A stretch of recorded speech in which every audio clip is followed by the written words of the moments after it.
Before you lies a detailed, ironic, and grim story about the everyday life of a simple archer in a medieval village.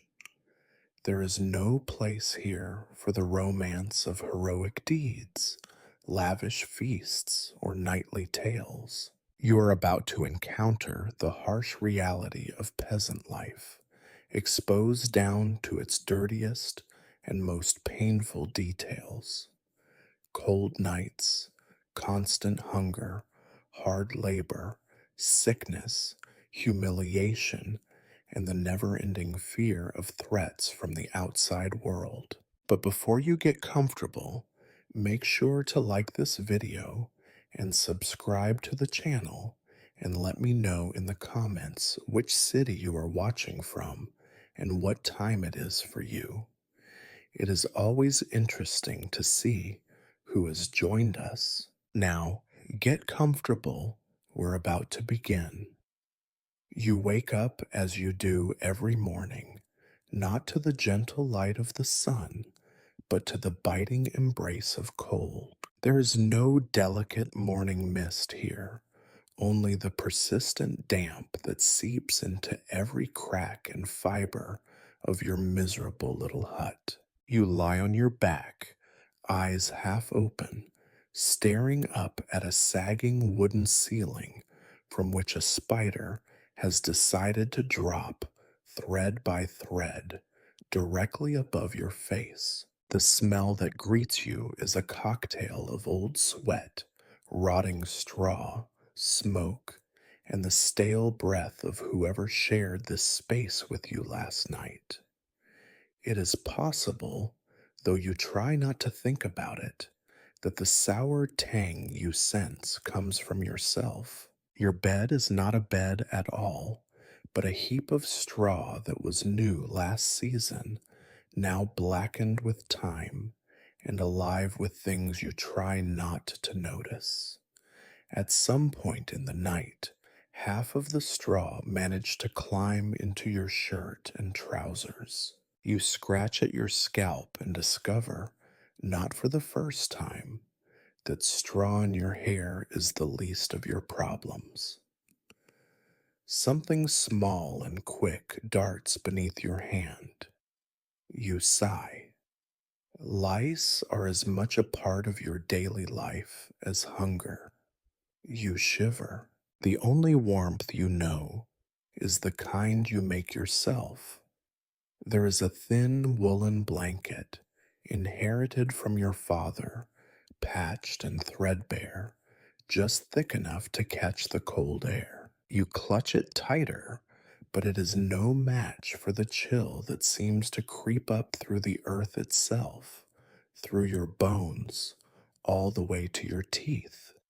Your breath fogs in the frigid air. There is a draft from the door.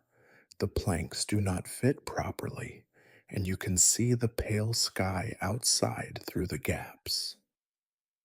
Your feet, poking out from beneath the blanket, are numb. You cannot remember the last time you felt them warm. Socks are a luxury reserved for your lord, and even then you doubt they do much good in a place like this.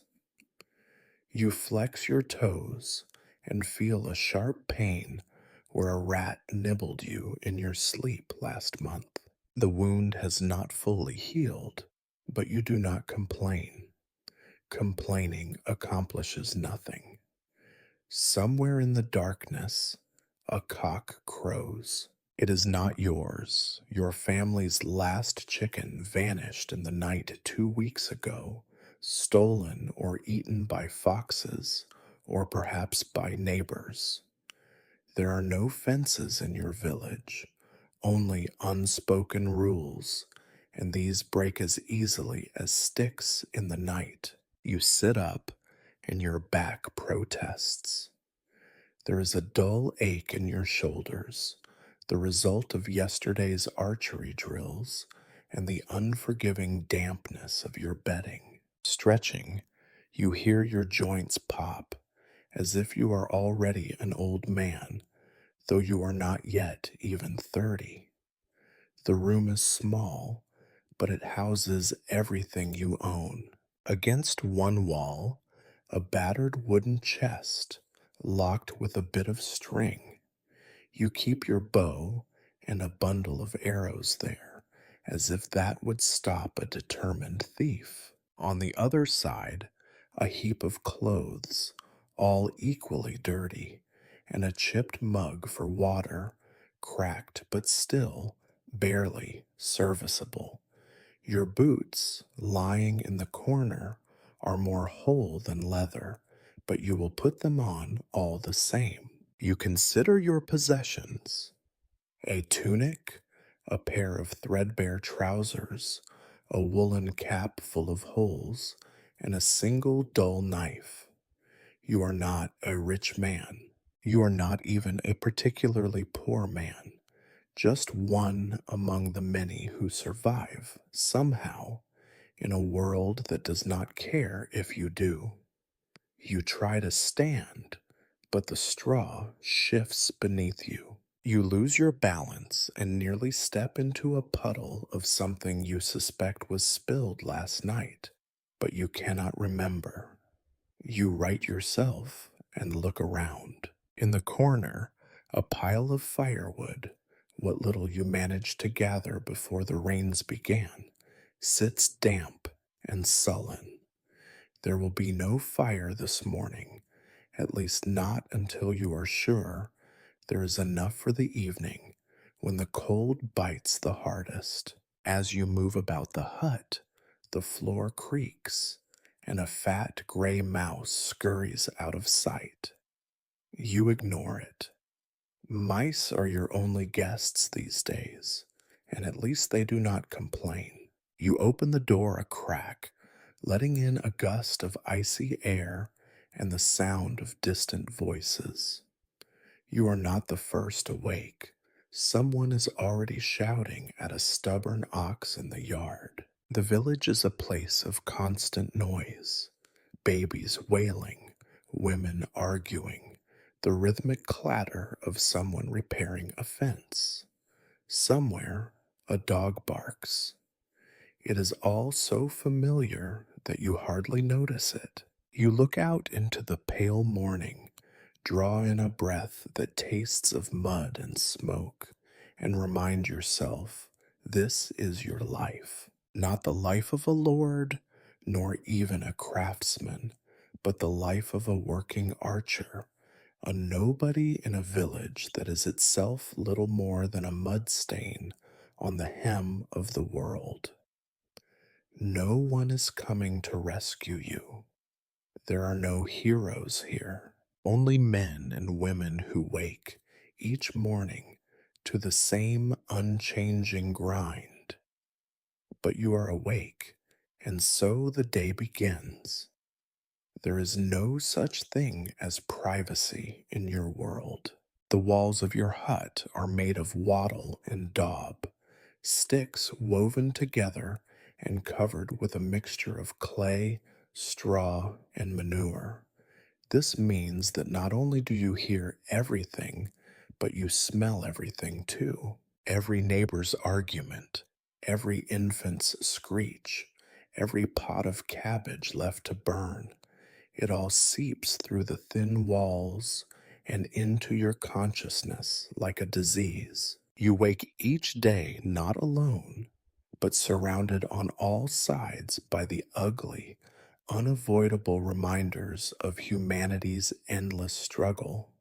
As you shuffle outside, your boots squelch in mud, and the familiar aroma of manure and rotting compost hits you in the face. This is the dominant perfume of the village, a heady blend of everything that lives and everything that has died in the last few weeks. Pigs root through garbage only a few steps from your door, snorting as they uncover something half decayed. At least the pigs look happy. You cannot say the same for most people here. Directly across from you, the baker's wife is already berating her husband at top volume. Her voice is shrill, slicing through the cold air like a knife. Something about ruined flour, mice in the storeroom, and his general incompetence. You know all of their business whether you wish to or not. This argument is not new. They have been married for 20 years and have been fighting for 21. Their three children sit huddled in the doorway, eyes downcast, hoping to avoid notice. You remember being that age, small, silent, perpetually in the way. Down the lane, a fight breaks out between two brothers over a battered wooden bucket. It is the only one their family has, and someone has cracked it while drawing water. Their mother emerges, wooden spoon in hand, swearing in language that would make a soldier blush. The bucket is forgotten as the brothers scatter, but you know they will be back at each other's throats by midday. You move through this tapestry of small miseries, avoiding eye contact. Everyone is tired. Everyone is angry.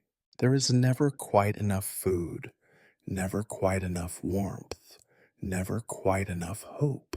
The children wear rags that hang off their bones, their noses running with the perpetual colds that come from living in damp houses with too many people and not enough fresh air. You see them scraping through the mud, searching for anything of value, a dropped coin, an unspoiled apple core, even a rusty nail. The stench is omnipresent. Cesspits overflow behind every house, and the ditches meant to carry away waste are clogged with filth.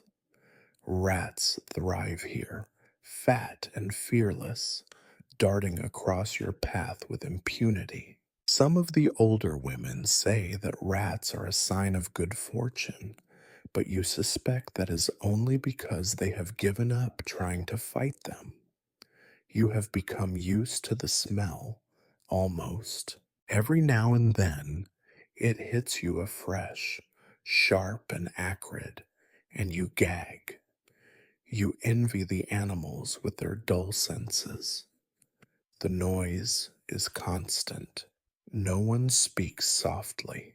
You can hear the blacksmith 3 houses down, already hammering away at a horseshoe, the metallic ring echoing through the morning. A dog barks itself hoarse at passing chickens. Somewhere, a baby cries, joined in chorus by the angry squawks of geese. The village is never quiet, even at night. There are whispers and footsteps, and the creak of doors that never close properly. Your neighbors are not monsters, but the conditions make everyone monstrous from time to time. Hunger turns arguments into brawls, and tiredness makes small slights into epic betrayals. You have seen men come to blows over a handful of beans. You have seen women curse each other with words so bitter you wonder if the crops will wither. But when real disaster strikes, a house fire, a sickness, a raid, everyone forgets their feuds for a little while. For a few brief moments, you become a community again, scraping together what little you have to help the unlucky soul who drew the shortest straw this week. Then, almost as soon as the crisis passes, the old grudges return, sharper and more vicious than before. Inside the homes, things are no better. The floors are dirt, churned into mud by countless feet. Livestock sometimes sleep inside, especially during the colder months, adding their own unique scent to the mix. You remember spending winters as a child sharing your straw with a goat, your mother insisting it was for warmth. In reality, It was for lack of space, and because every animal you owned was precious, more valuable than gold, more necessary than love. There is little affection, only duty. Parents love their children fiercely, but show it by working them to the bone, teaching them from the earliest age that survival is the only victory worth celebrating. There are few old people in your village. Most die young, worn down by endless labor, cold, and disease. Those who remain are more ghost than human, hollow eyed and silent, their memories as faded as their clothes. As you look around, you realize that nothing here will ever change. The same arguments, the same smells, the same struggles play out year after year, generation after generation. If you are lucky, you will live long enough to see your own children take your place in this endless cycle. If you are unlucky, you will vanish like so many before you, leaving nothing behind but a patch of trampled earth and a name quickly forgotten. The village is waking up, and with it come all the noises, all the smells, all the little horrors that make up your reality. There are no secrets here, no respite, and no escape. You are surrounded on all sides by people just like you, tired, hungry, and desperately trying to pretend that today might somehow be different from yesterday. But of course, it never is. Breakfast is a word that brings to mind warmth, comfort, and plenty if you have never lived here. For you, breakfast is less a meal and more a habit, a ritual of survival. As the morning fog hangs thick and low, you pick your way through the muck around your doorway, duck into the corner of your hut, and fumble through your battered chest in search of anything edible. You already know what you will find, but hope, like rats, is persistent. You discover what passes for bread in your world, a lump of hard, grayish brown matter that began life as barley and rye, then was left to sit on the hearth's edge for days, forgotten while you worried about other things. It is harder than your boots and weighs about as much. You break off a piece, chipping a bit from the corner, and examine it. There is a small hole in the center, and something pale and wriggling is peeking out. You pluck it out between your fingernails and flick it into the straw. You no longer bother to inspect every bite. After all, a worm has more substance than most of what you eat. The bread smells faintly sour. There is a crust of white on one side, a sign of age, or perhaps of the mold that makes so many villagers cough all through winter. But you are too hungry to care, and moldy bread is still bread, at least by the standards of your village. Sometimes you imagine the feasts you have heard about from passing travelers, tables groaning under the weight of steaming meat pies, golden loaves, wheels of cheese, rivers of wine. You laugh at yourself, chewing this brick and feeling each bite grind against your teeth. Water is another matter. The village well is at the center of everything, and everything finds its way into the well sooner or later. Leaves, mud, bugs, the runoff from cesspits, and once, long ago, the body of a goat. There is always a line at the well, even at this hour. You join the queue, bucket in hand, trying not to breathe too deeply.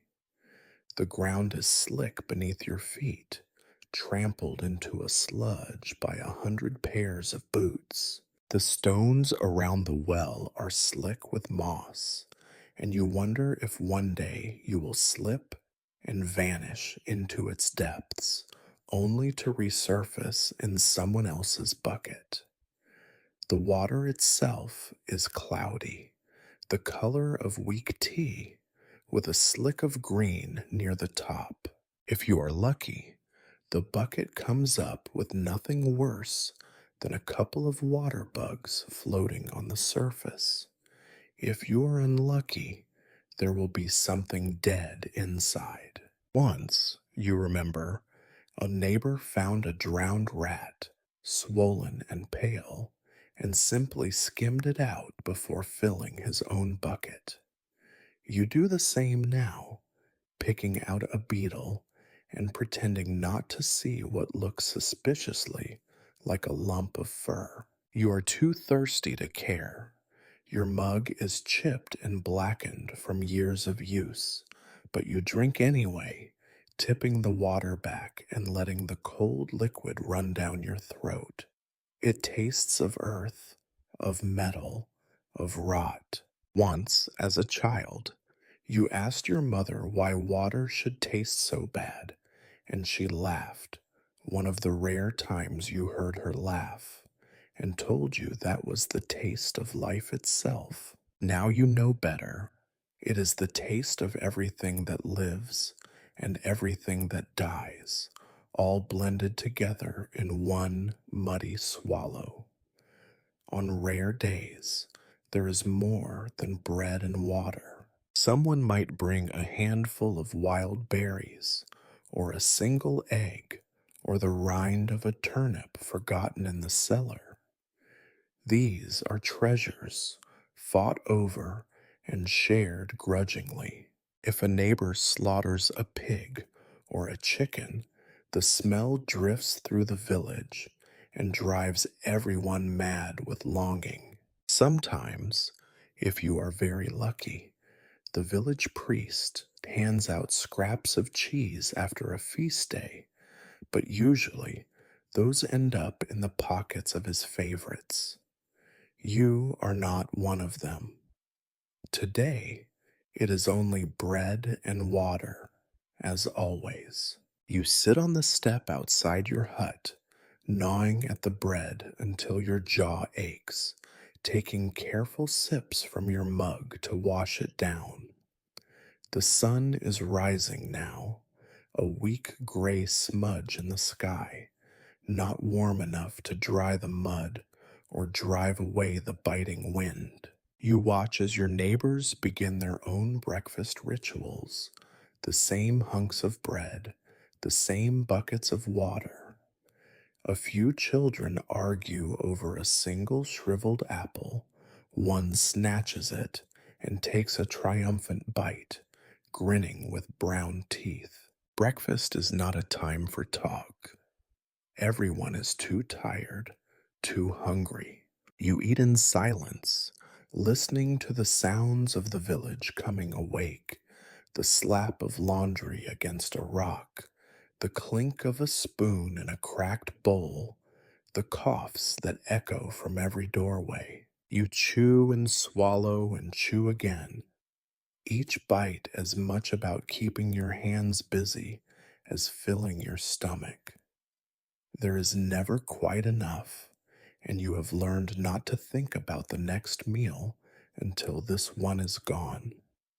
The animals eat, too. Pigs root through the refuse piles, chickens pick at anything that moves, and even the dog sniffs hopefully at your bread before slinking off to find something less disappointing. You watch a crow land on the roof across the lane, peck at something in the thatch, and fly off with a morsel of something you cannot identify. You wonder if crows are ever hungry, or if they simply take because they can. When the bread is gone, you lick the crumbs from your fingers and stand. There is work to be done, and hunger is as much a part of you as your shadow. You rinse your mug at the trough, watching the oily film swirl away, and hang it on a nail beside the door. The day is only beginning, and you know it will be a long one. You do not remember the last time you were full. You do not expect to be full again. In your village, hunger is not a punishment, it is a fact, as unchanging as the mud beneath your feet and the damp in your bones. You turn away from your empty chest and step back into the gray light, ready to face whatever small miseries the day will bring. Breakfast is finished.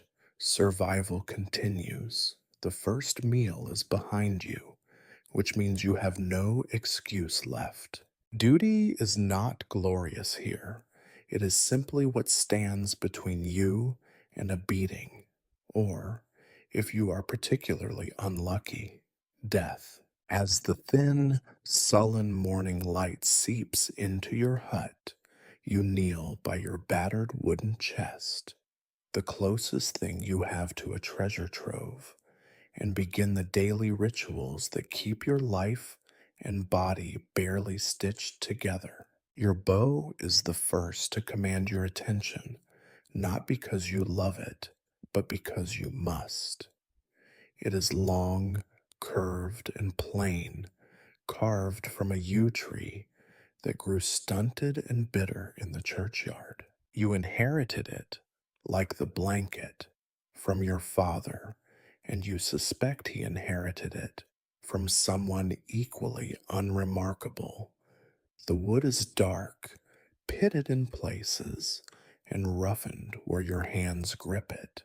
The string, once pale and taut, is now darkened by sweat, grime, and the lard you rub on it every week to keep it from snapping in the damp. You wonder sometimes if it is the bow or your spirit that is more likely to break. You begin by running a bit of rag along the length, dislodging clumps of dried mud and flakes of old pitch. If you are lucky, you find no splinters. If you are unlucky, your fingers bleed. Sometimes you catch your reflection in a puddle and note the similarities between yourself and your weapon. Both scarred, both functional, neither beautiful. The village children call your bow Old Stick, which is accurate enough. A good archer would have a spare, but you are not a good archer. You are a poor one, and poor archers do not last long. Next, the arrows. You do not have many. The ones you have are mismatched, scavenged, repaired, and fletched with whatever you could find: goose feathers, crow, a few from some nameless bird that died on the road. You check each one carefully, feeling for cracks, making sure the points are not bent. You scrape away old blood from the tips, from rabbits, or sometimes from things less innocent. Arrowheads do not come cheap.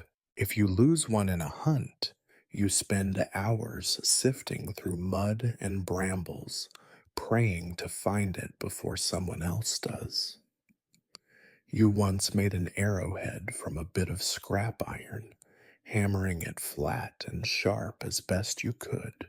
It flew crooked and struck true only by accident, but you keep it anyway, a reminder of how desperation is the mother of many useless inventions.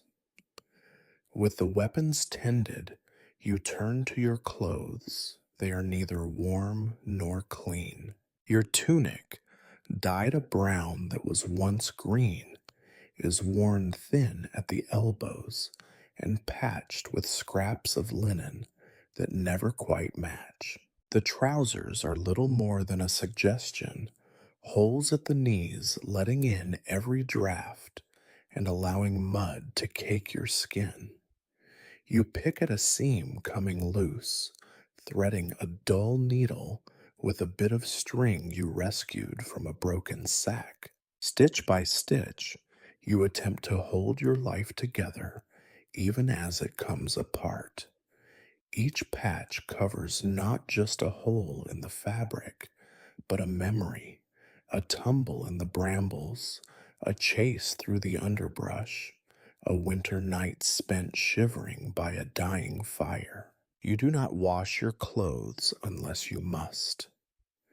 Soap is precious, made once a season by boiling animal fat with ash, and even then it is more caustic than cleansing. Most of the time, your cleaning is simply scraping off the worst of the mud and hanging things to air out in the wind, trusting that the rain and sun will do what you cannot. Still, there is pride in a well mended garment, just as there is pride in a well oiled bow. These are small victories, and you savor them. While you work, the sounds of the village drift in through the cracks in the walls, shouting, the barking of a dog, the dull thump of wood on wood as someone splits logs for the fire. It is comforting in its way, the background hum of other lives just as difficult as yours.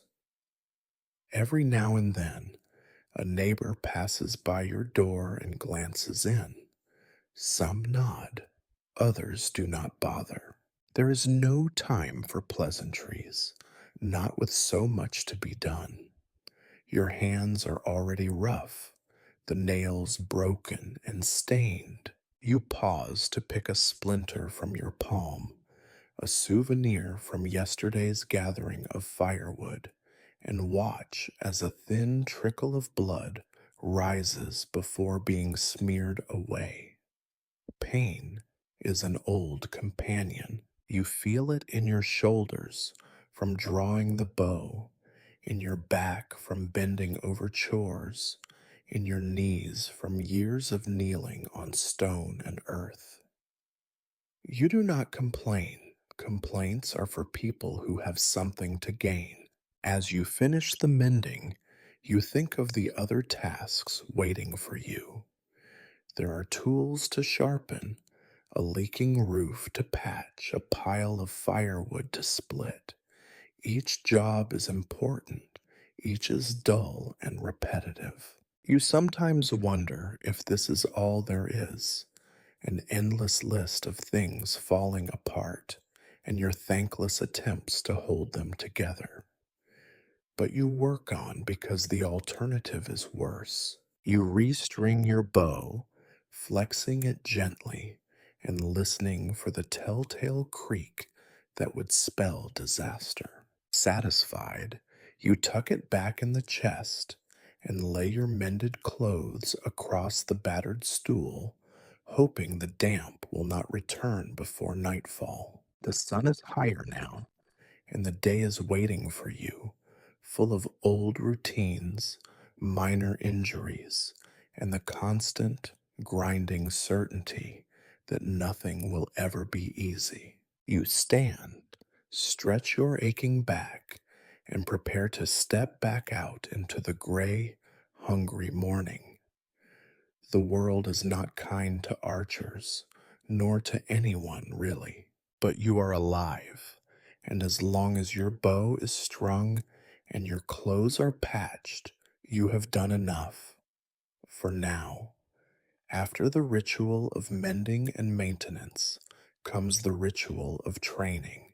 In your world, the difference between life and death is often decided by how well you can pull a bowstring with frozen fingers, how straight you can send an arrow in the howling wind. There is no glory in practice, just necessity, enforced by law and by fear.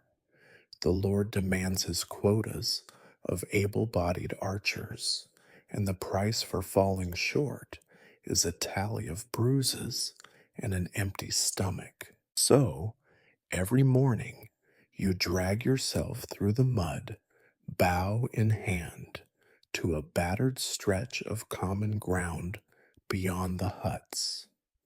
The field where you train is not a field at all, but a patch of earth, churned to black ooze by generations of boots. Grass survives only at the edges, where pigs root and children dig for worms.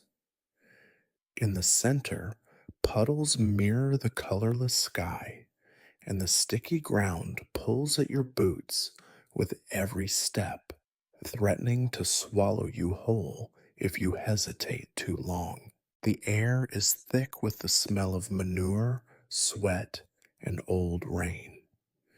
This is not a place where dreams are made, but a place where backs are broken and spirits are tested.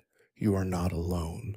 Other men and boys shuffle onto the field, each as tired and ragged as you, each clutching a bow that looks like it was made from driftwood or the remains of a broken fence. Some try to banter, but their voices are dull, words lost to the morning chill.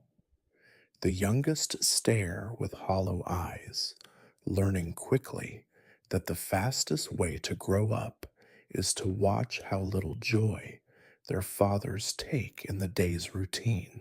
The target is a wooden board, once painted with a bullseye, now scarred by years of missed shots and the occasional thrown stone. Someone has hung an old cloak over it, which sags in the damp, drooping as if already tired of the day.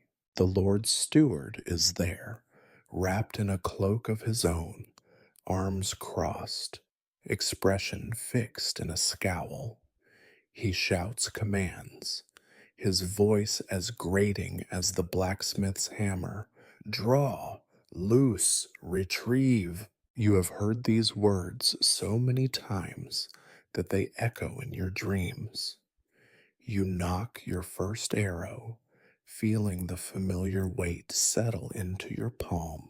The string bites your fingers, already raw from yesterday's practice, and you brace your left arm against the tremor of exhaustion. You draw back, muscles screaming in protest and release. The arrow leaps forward, vanishing into the gray, thudding somewhere in the mud beyond the target. It is not a good shot, but it is not the worst. The steward grunts his approval.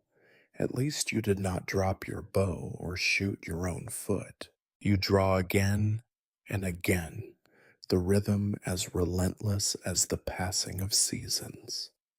Your breath clouds in the air, sweat prickles your brow, and your arms begin to shake. Every pull of the string reminds you of the old injury in your shoulder, a memory of last winter's fall on the ice. You ignore the pain. Pain is a teacher, and you are a slow learner.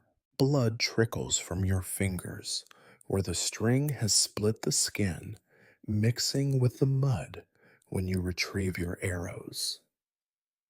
Mistakes are not forgiven. If you fumble, if you miss the board entirely, the steward's cane snaps against your back or across your knuckles. The blows are not hard enough to maim. He is careful about that. But they are sharp enough to remind you that failure is not an option. You have seen what happens to men McKinnon who cannot pull their weight.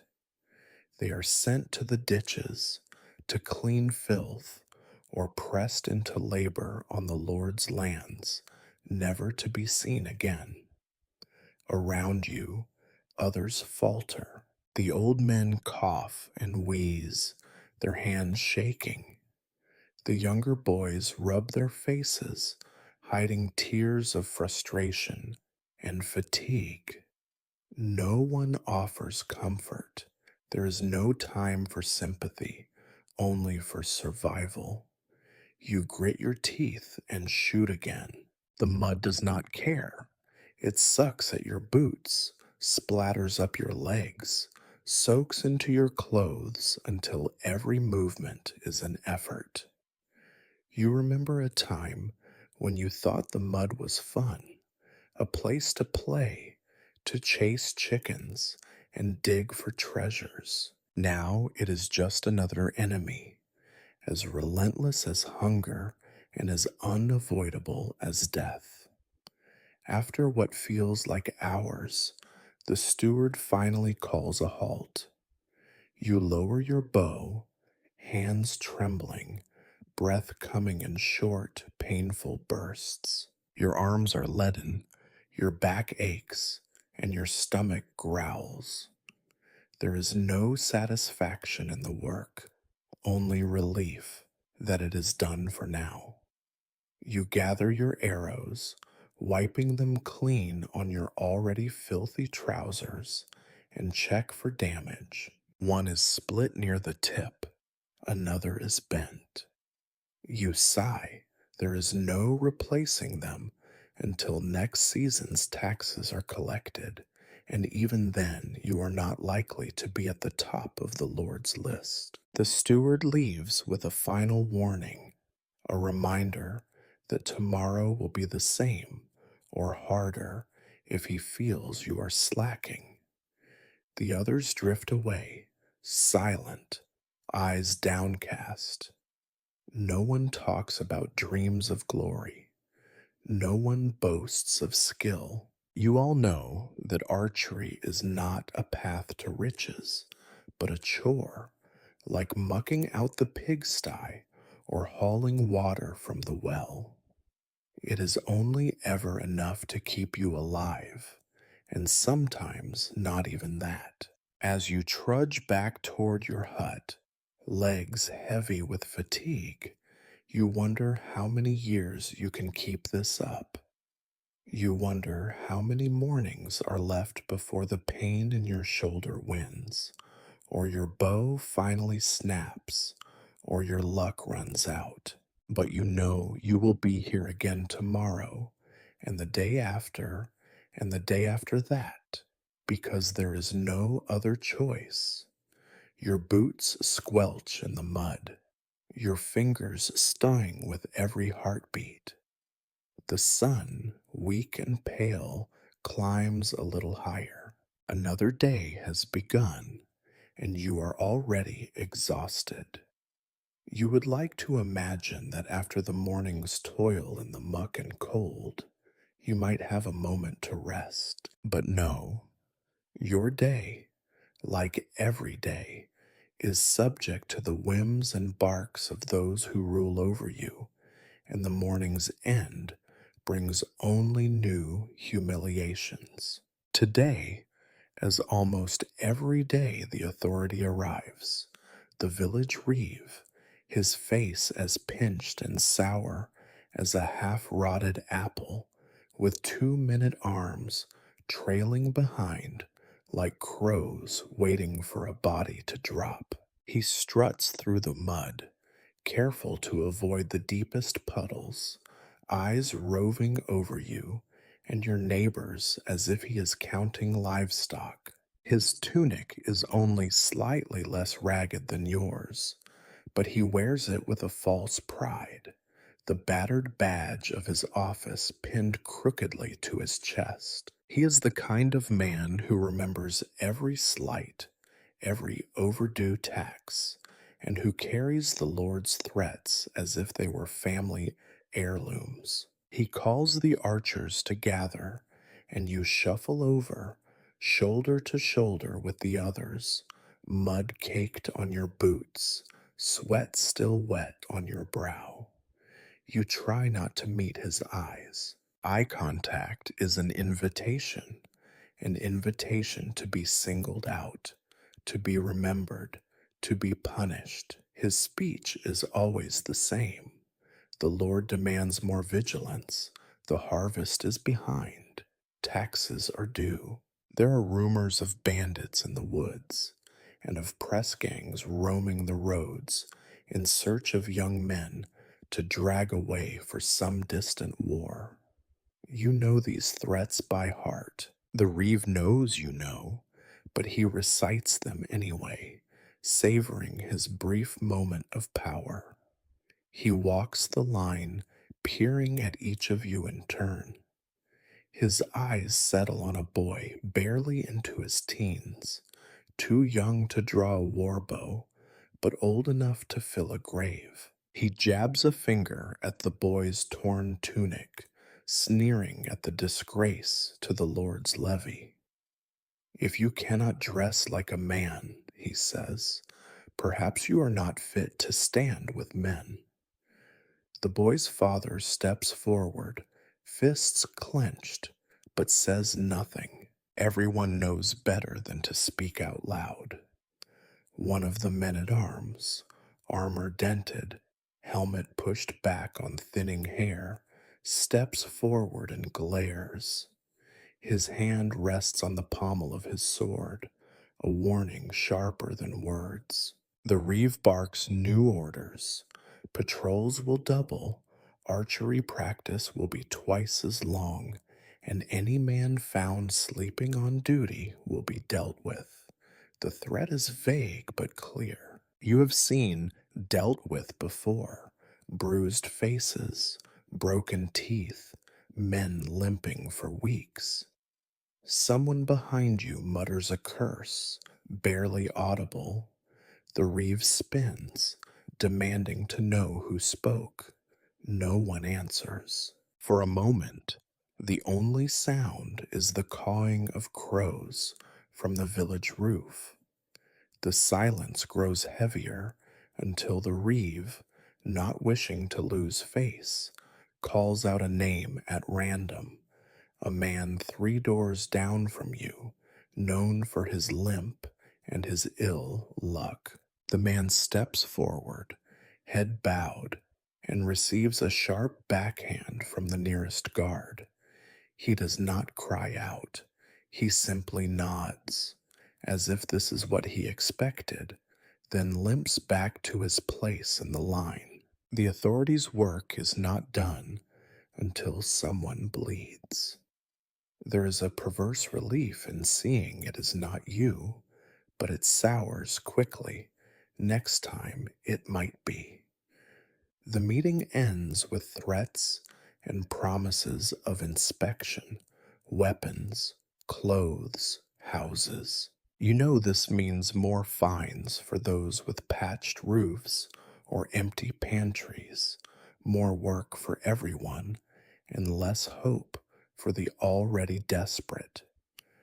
As the reeve and his shadows stalk off toward the manor, the tension breaks like a fever. There is a burst of quiet argument among the archers, a grumble about the reeve's parentage, curses traded in whispers, shoulders hunched in fear and rage. Someone spits in the mud, and someone else kicks at a clod of earth, but no one dares to speak too loudly.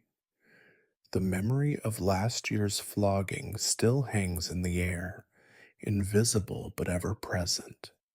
Sometimes the anger boils over, not today, but often enough that you remember.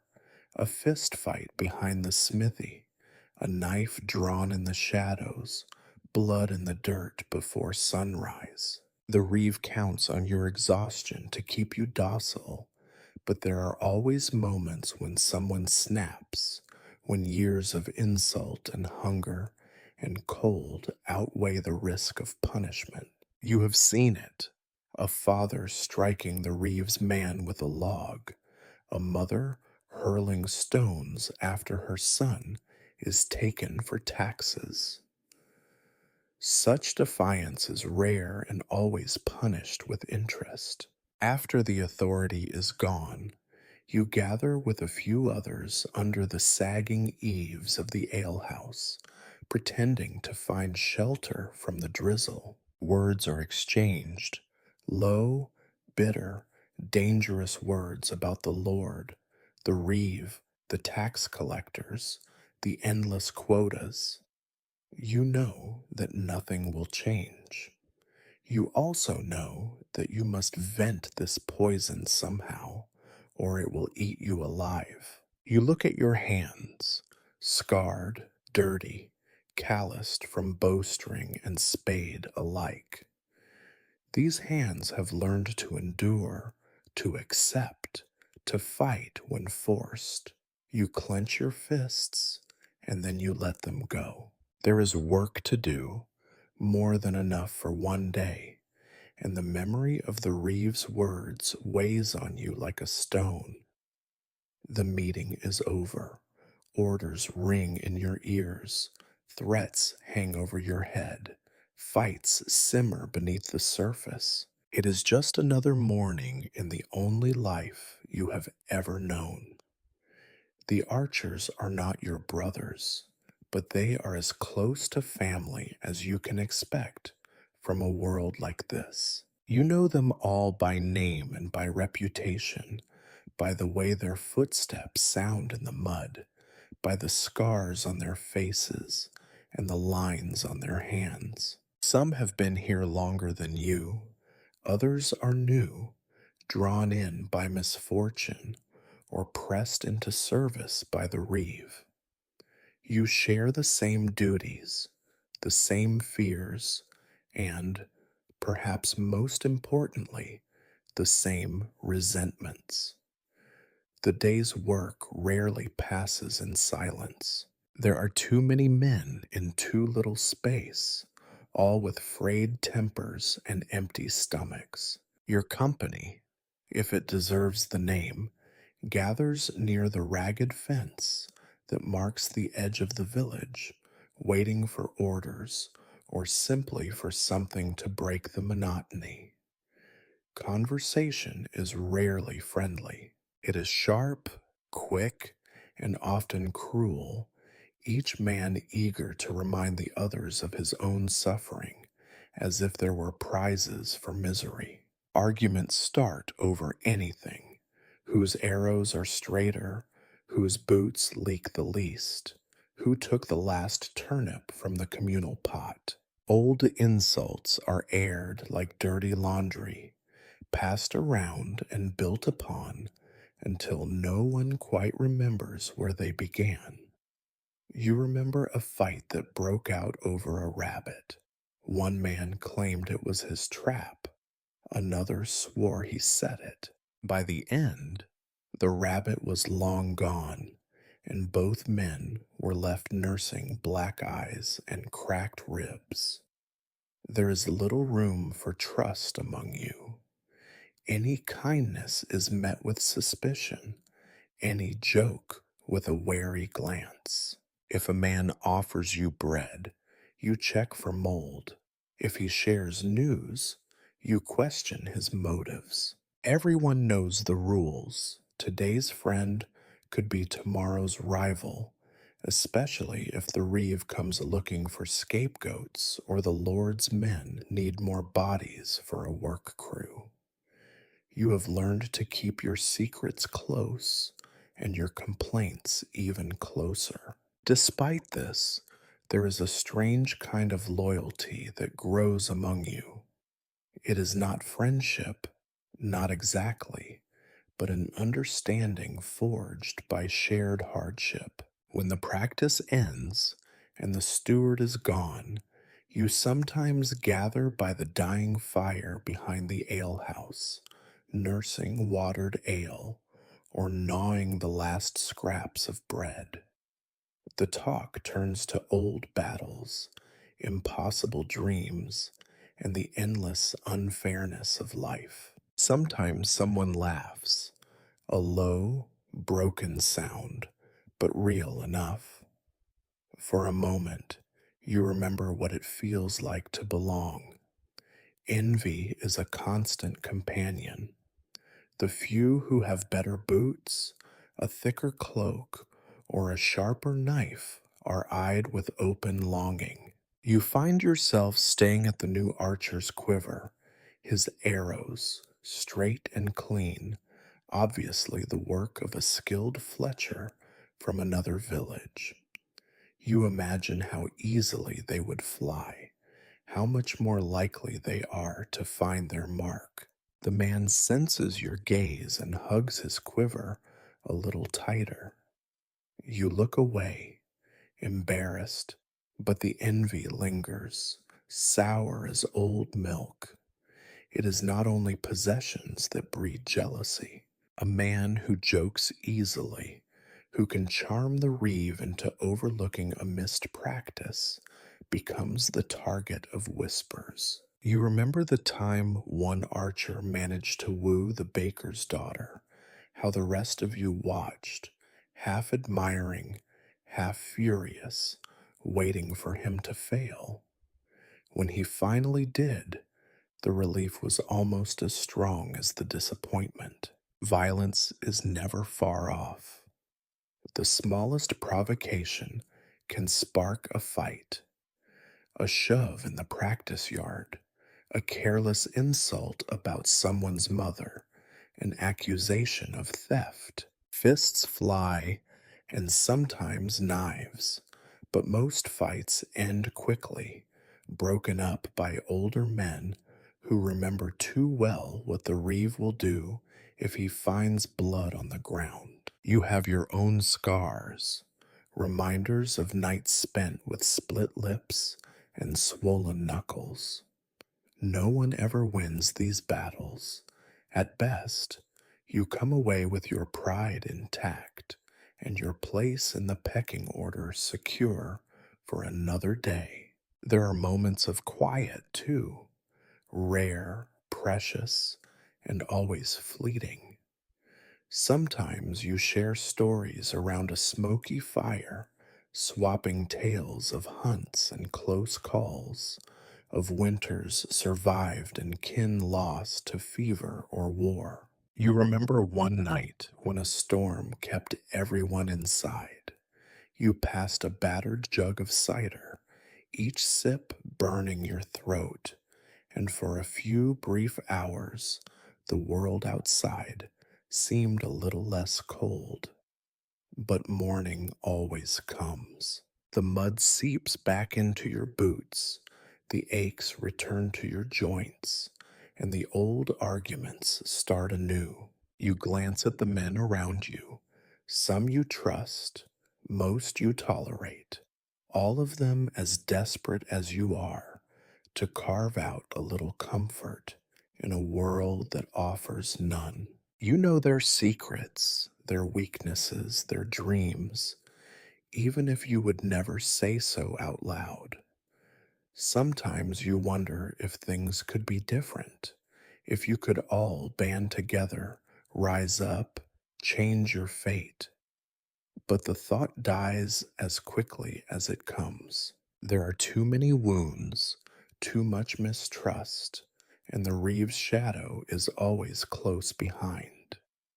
Instead, you settle for small victories, a dry pair of socks, a stolen hour by the fire, the rare moment when someone laughs at your joke instead of glaring. This is your life among the archers, not brothers, not friends, but companions in misery, bound together by hardship, envy, and the knowledge that none of you can afford to be weak.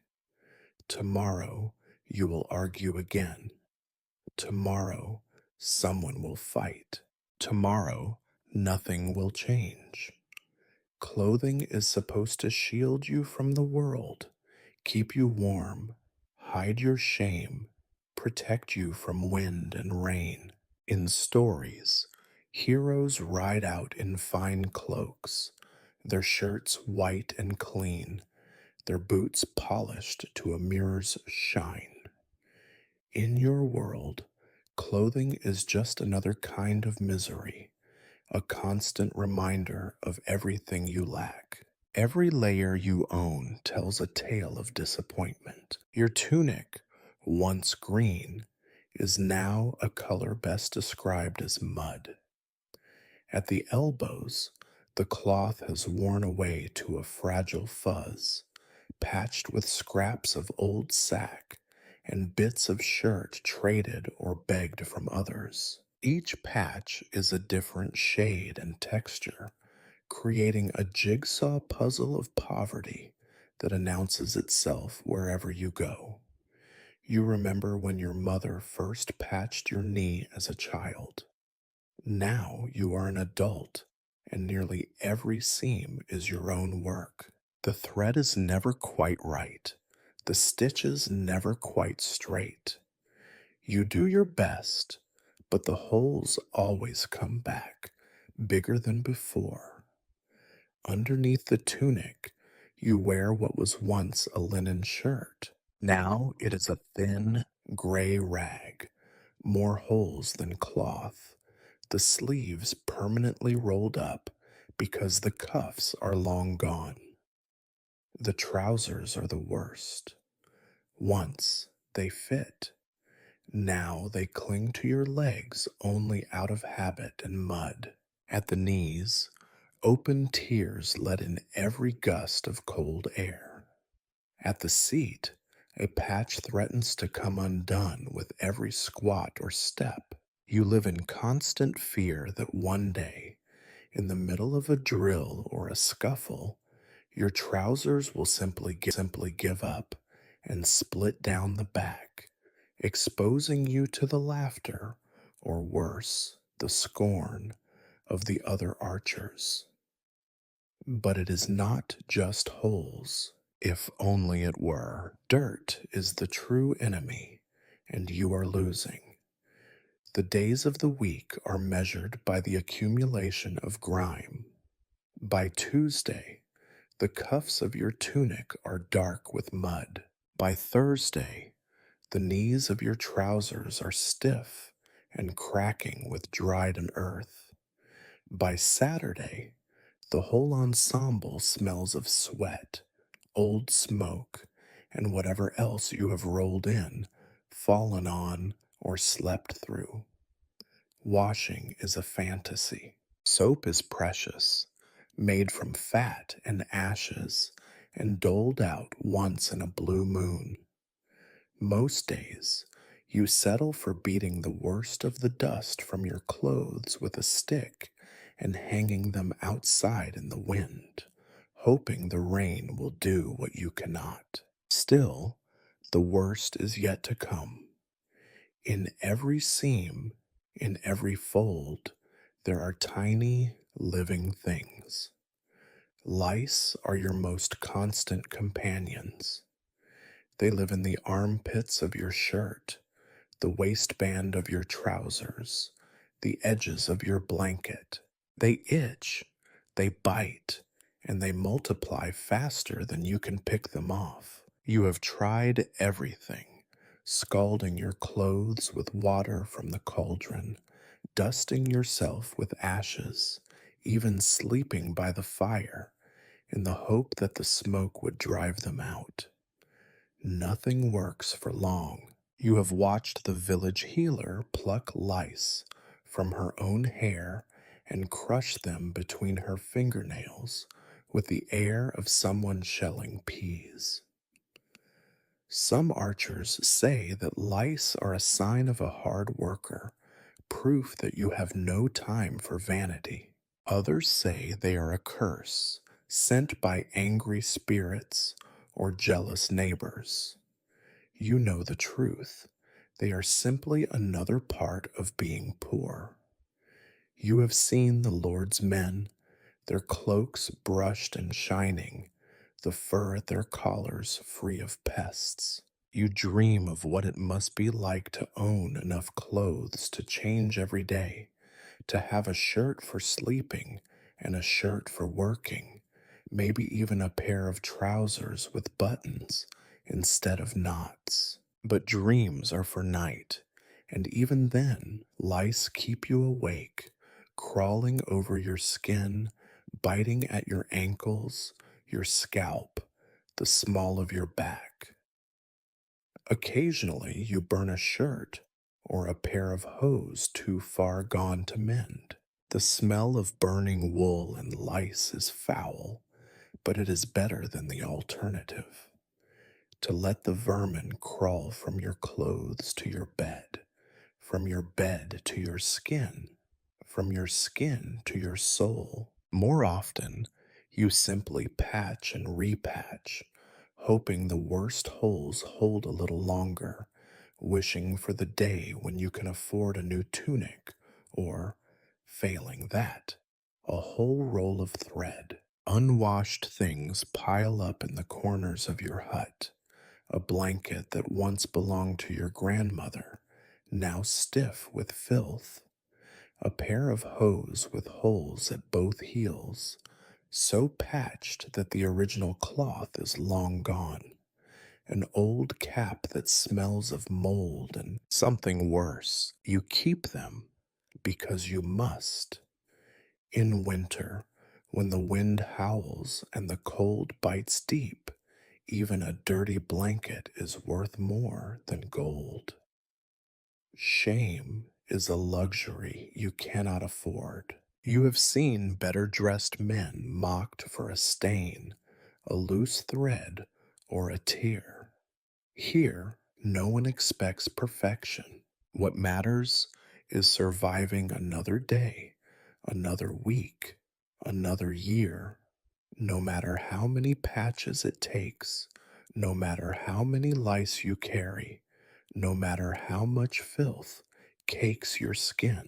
Sometimes, at the end of the day, you sit by the fire and pick at your sleeves, searching for the next hole to mend, the next louse to crush.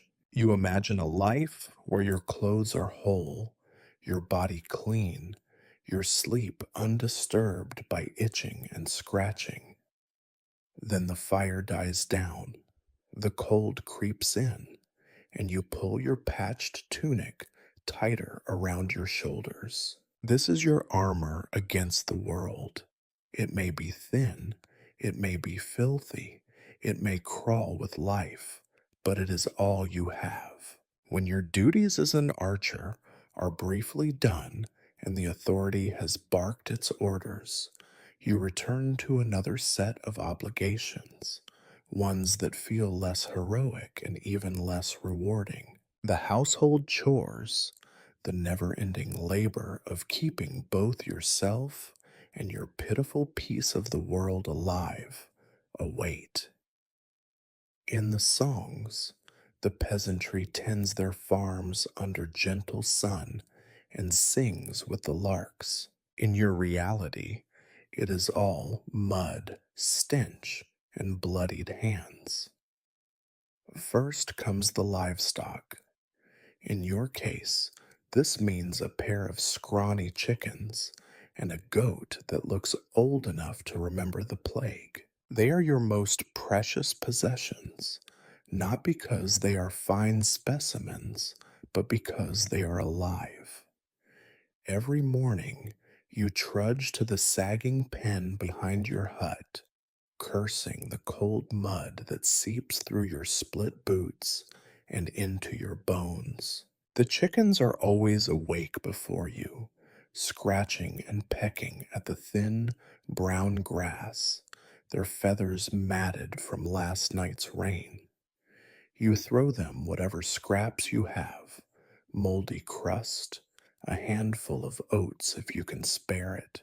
They gobble it up greedily, barely pausing to glare at you with bright, suspicious eyes. The goat is a different matter.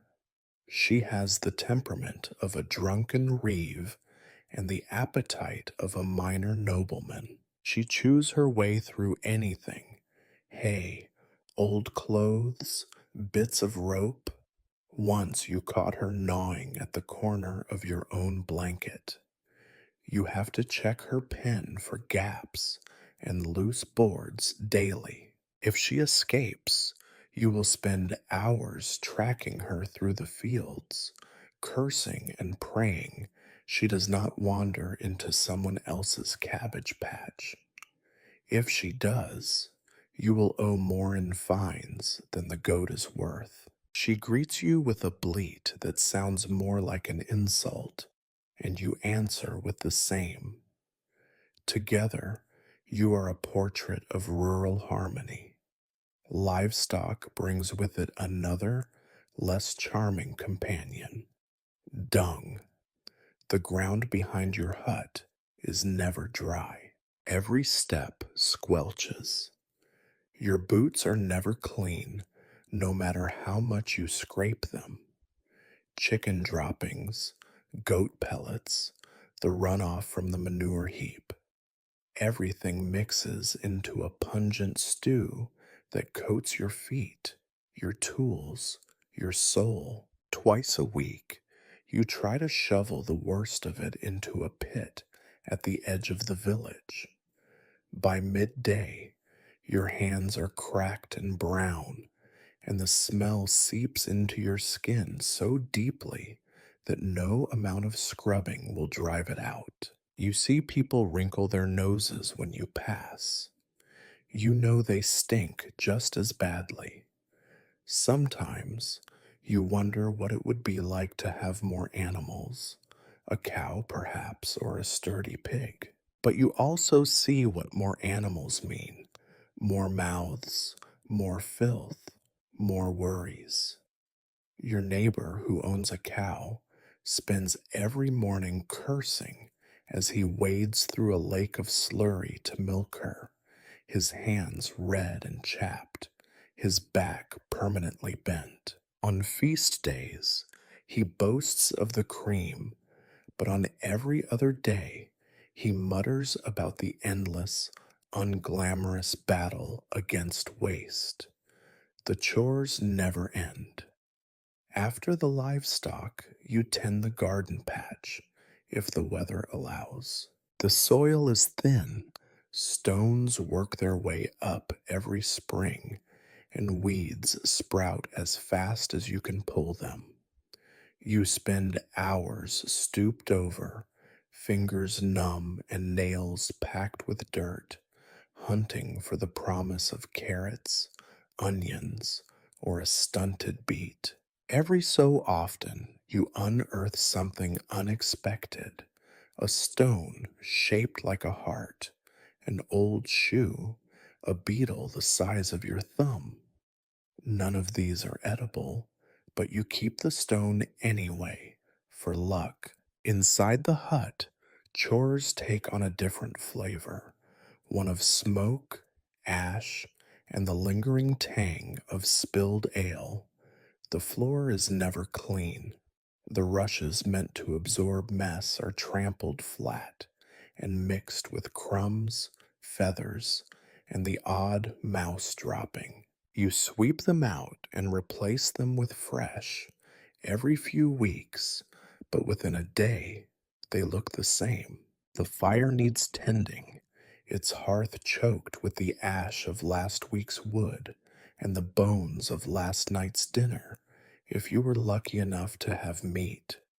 Water, too, must be fetched. You haul the heavy bucket from the well, careful not to slip in the mud or spill too much. The handle digs into your palm, already raw from the shovel and the hoe. Each trip is a negotiation with gravity and luck. Drop the bucket, and you lose half the morning. If the bucket breaks, you face an even more humiliating task: borrowing another or mending yours with twine and prayers. By midday, your hands are a study in brown. The nails are broken, the knuckles scratched, the skin tight and dry from the cold. You remember stories of noble women whose hands never saw dirt, whose greatest labor was to thread a needle or pluck a harp. You try to imagine what it must be like to have hands that are soft, but it is as remote a fantasy as flying. No one thanks you for this work. The animals do not care, the plants do not notice, and the neighbors only comment when something goes wrong, when the goat escapes, when the chickens stop laying, when the compost heap overflows into the lane. You are invisible when the chores are done well, and a villain when they are not. Sometimes you pause in the yard, hands on your hips, looking over your domain.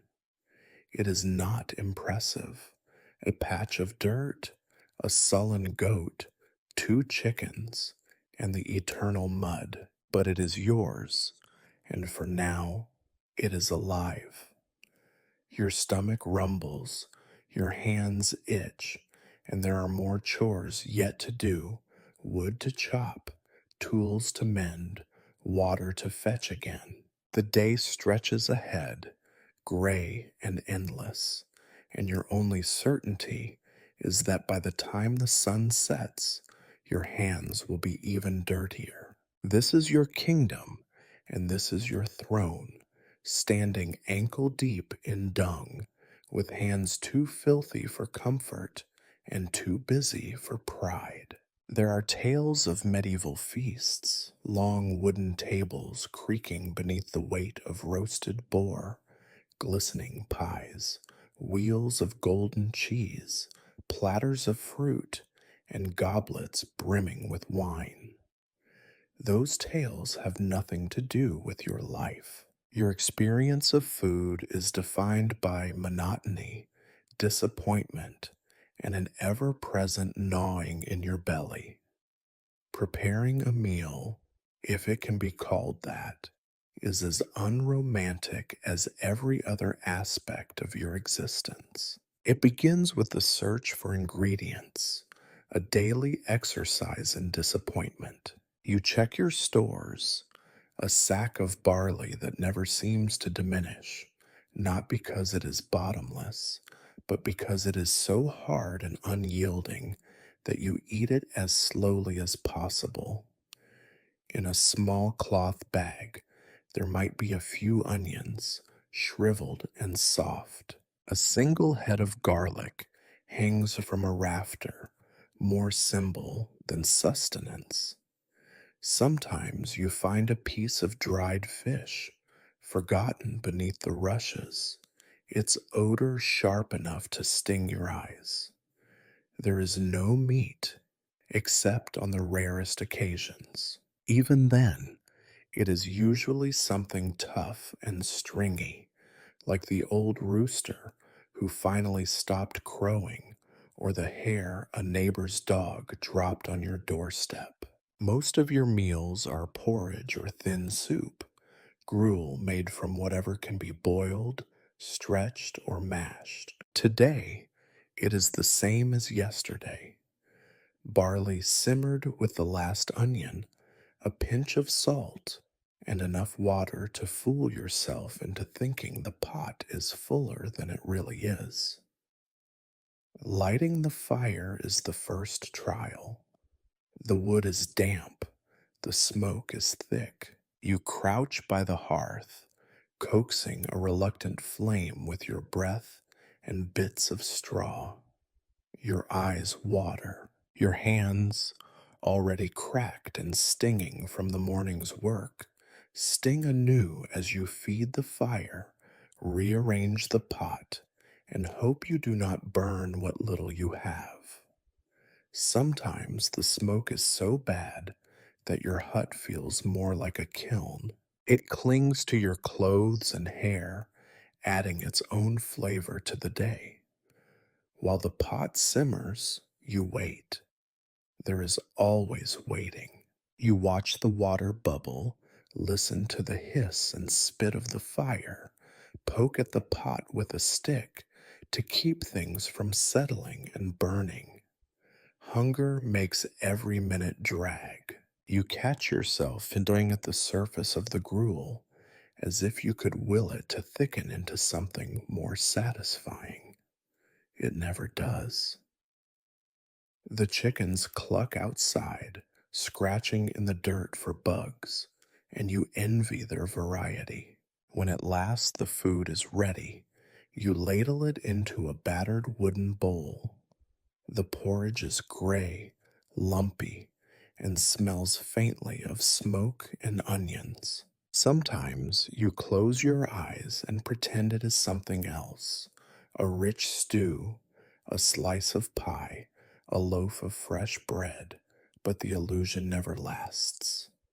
You eat with a wooden spoon worn thin at the edges. The first mouthful is always a disappointment, the second no better. You eat quickly, out of habit and hunger, pausing only to spit out the occasional bit of grit or stone that has survived your feeble attempts at cleaning the barley. You eat alone, mostly.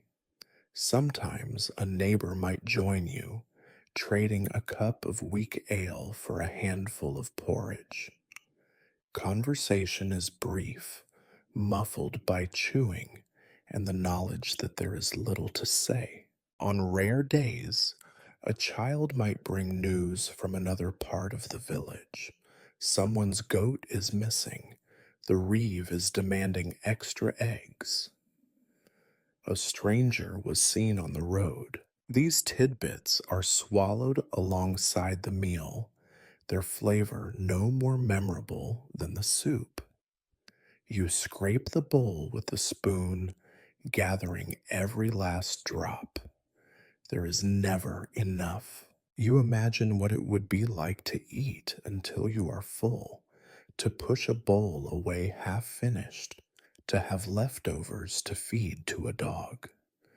But such thoughts are dangerous. Hunger is a part of you now, a second shadow that follows you from sunrise to sunset, whispering reminders of your place in the world. Cleaning up is its own ritual. You rinse the bowl in a bucket of water already cloudy with yesterday's washing. The rag you use is nearly as filthy as your clothes. You hang it by the fire to dry, knowing it will be stiff and sour by morning. The pot goes back on its hook. The embers in the hearth smolder down, and the hut grows quiet, save for the occasional drip of water from the eaves. Sometimes you dream of feasts, of platters so full you could eat until you burst. But when you wake, the dream is gone, and all that remains is the ache in your stomach and the taste of cold porridge on your tongue. The day is only half over. There will be more waiting, more hunger, and another meal just like this one before you can sleep. This is not a life of plenty. This is not a life of choice. This is the daily reality of eating in your world, dull, monotonous, and always just a little bit disappointing. The stories told by wandering minstrels and the paintings in the Lord's Hall might lead you to believe that a village is a haven of rustic peace and the town a place of bustling opportunity. You know the truth. Inside your walls, wattle and daub for the village, crumbling stone and timber for the town. You live always with one eye on the outside, because danger is everywhere and it wears 1,000 faces. In your village, there is no real border, just a suggestion, a line of rickety fences and trampled earth, more symbolic than secure. At night, the wild presses in.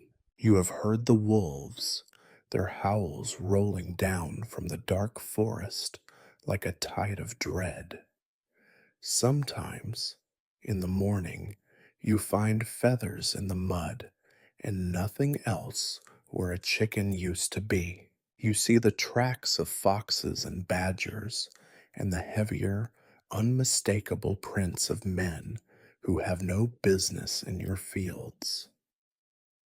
The forest, for all its beauty, is a place you enter only by necessity. Even then, you do not go alone.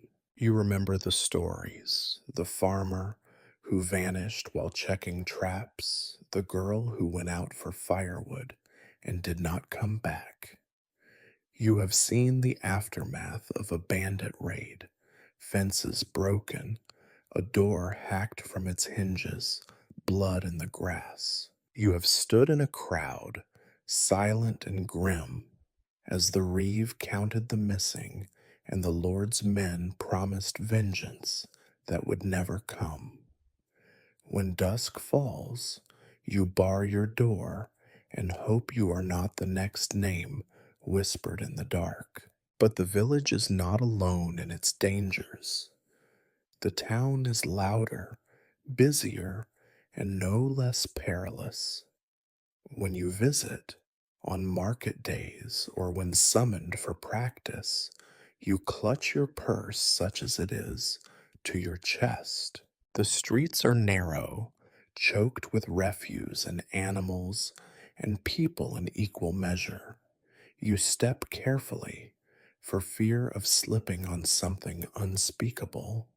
The smells are sharper here: overripe fruit, old fish, tanneries belching foul steam into the sky. You keep your head down, watching for the thieves who move through the crowd like shadows. In the marketplace, you haggle not just for price, but for safety. A careless word, a poorly tied purse, and you might leave with nothing but bruises. You have seen beggars fighting over scraps, watched as a pickpocket was beaten bloody by a mob, heard the cries of a woman who vanished into an alley and did not return. The watchmen are few, and their loyalty can be purchased for a crust of bread or a swallow of ale. You do not trust them. You do not trust anyone. If you are lucky, your business in town is brief. You buy what you need, keep your bow slung across your back as a warning, and retreat to the safety of the open fields. But even the fields are not safe. Sometimes you glimpse riders on the horizon, strangers whose banners you do not recognize, whose intentions are as unreadable as the sky before a storm. You have heard tales of mercenaries and deserters, soldiers turned outlaw, living by the sword and the threat of fire. The Lord's men ride out to meet them, but you know they are just as likely to demand food, shelter, or a daughter in exchange for protection. Then there are the tax collectors. Their approach is always announced by the clatter of hooves and the stink of fresh horses. They move from house to house, accompanied by armed men, counting chickens and sacks of grain, prying up floorboards in search of hidden coins. Resistance is punished without mercy. You have seen neighbors beaten, their homes ransacked, their savings confiscated. You have seen a mother beg for a day's grace and receive a backhand for her trouble. Even within your own community, safety is an illusion. The boundaries that separate neighbor from stranger are thin, and hunger does strange things to a person. You have heard the rumors of food stolen in the night, of fields set ablaze over ancient feuds, of betrayals that echo for generations.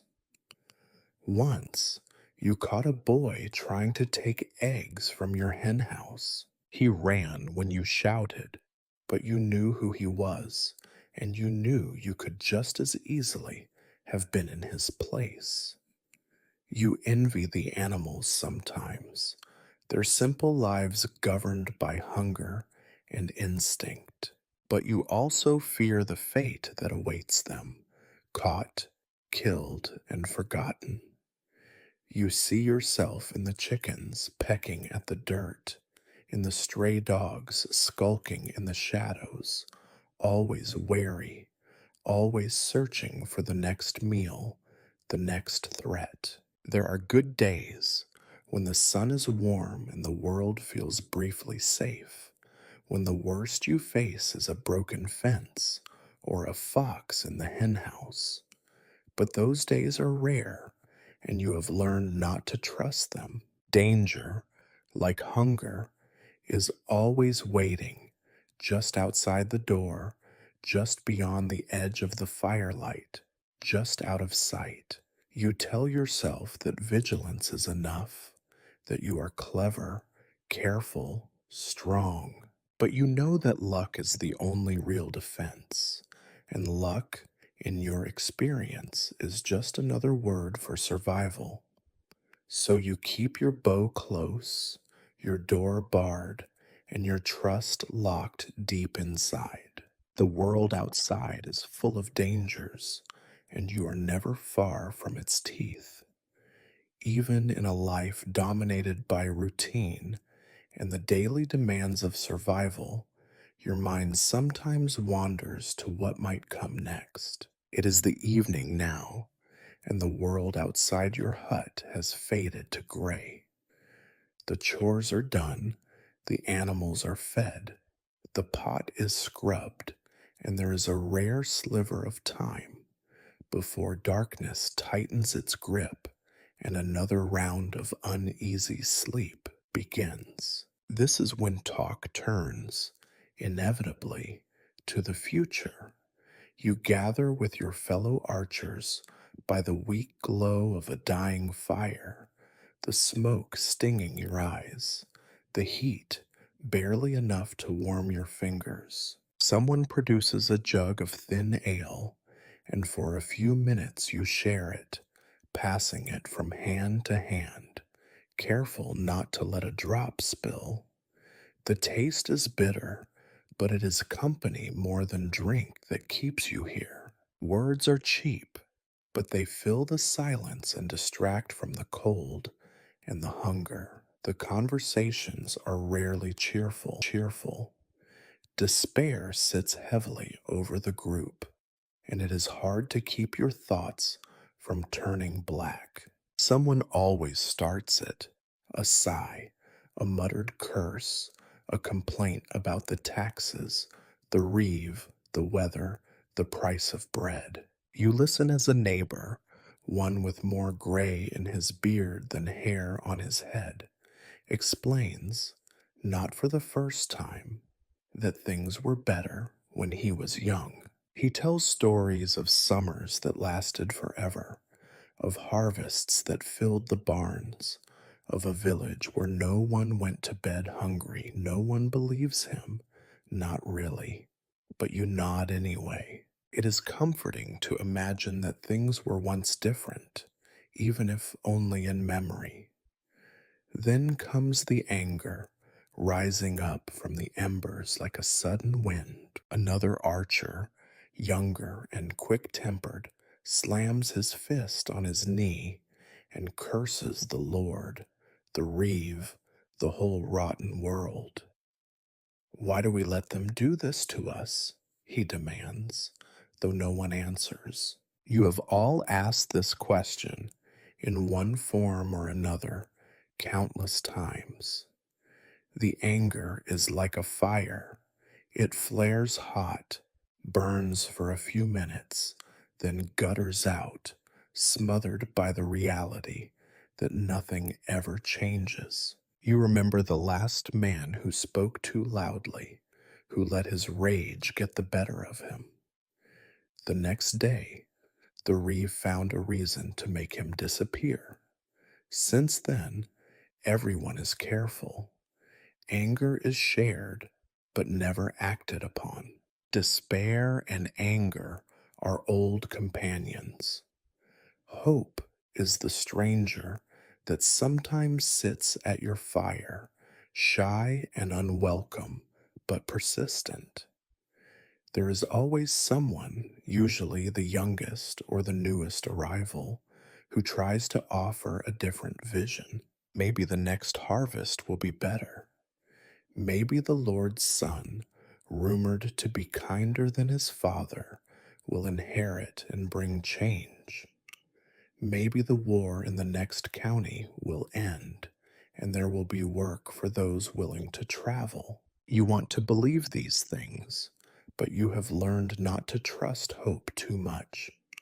It is a dangerous thing, hope. It can make a fool out of a careful man.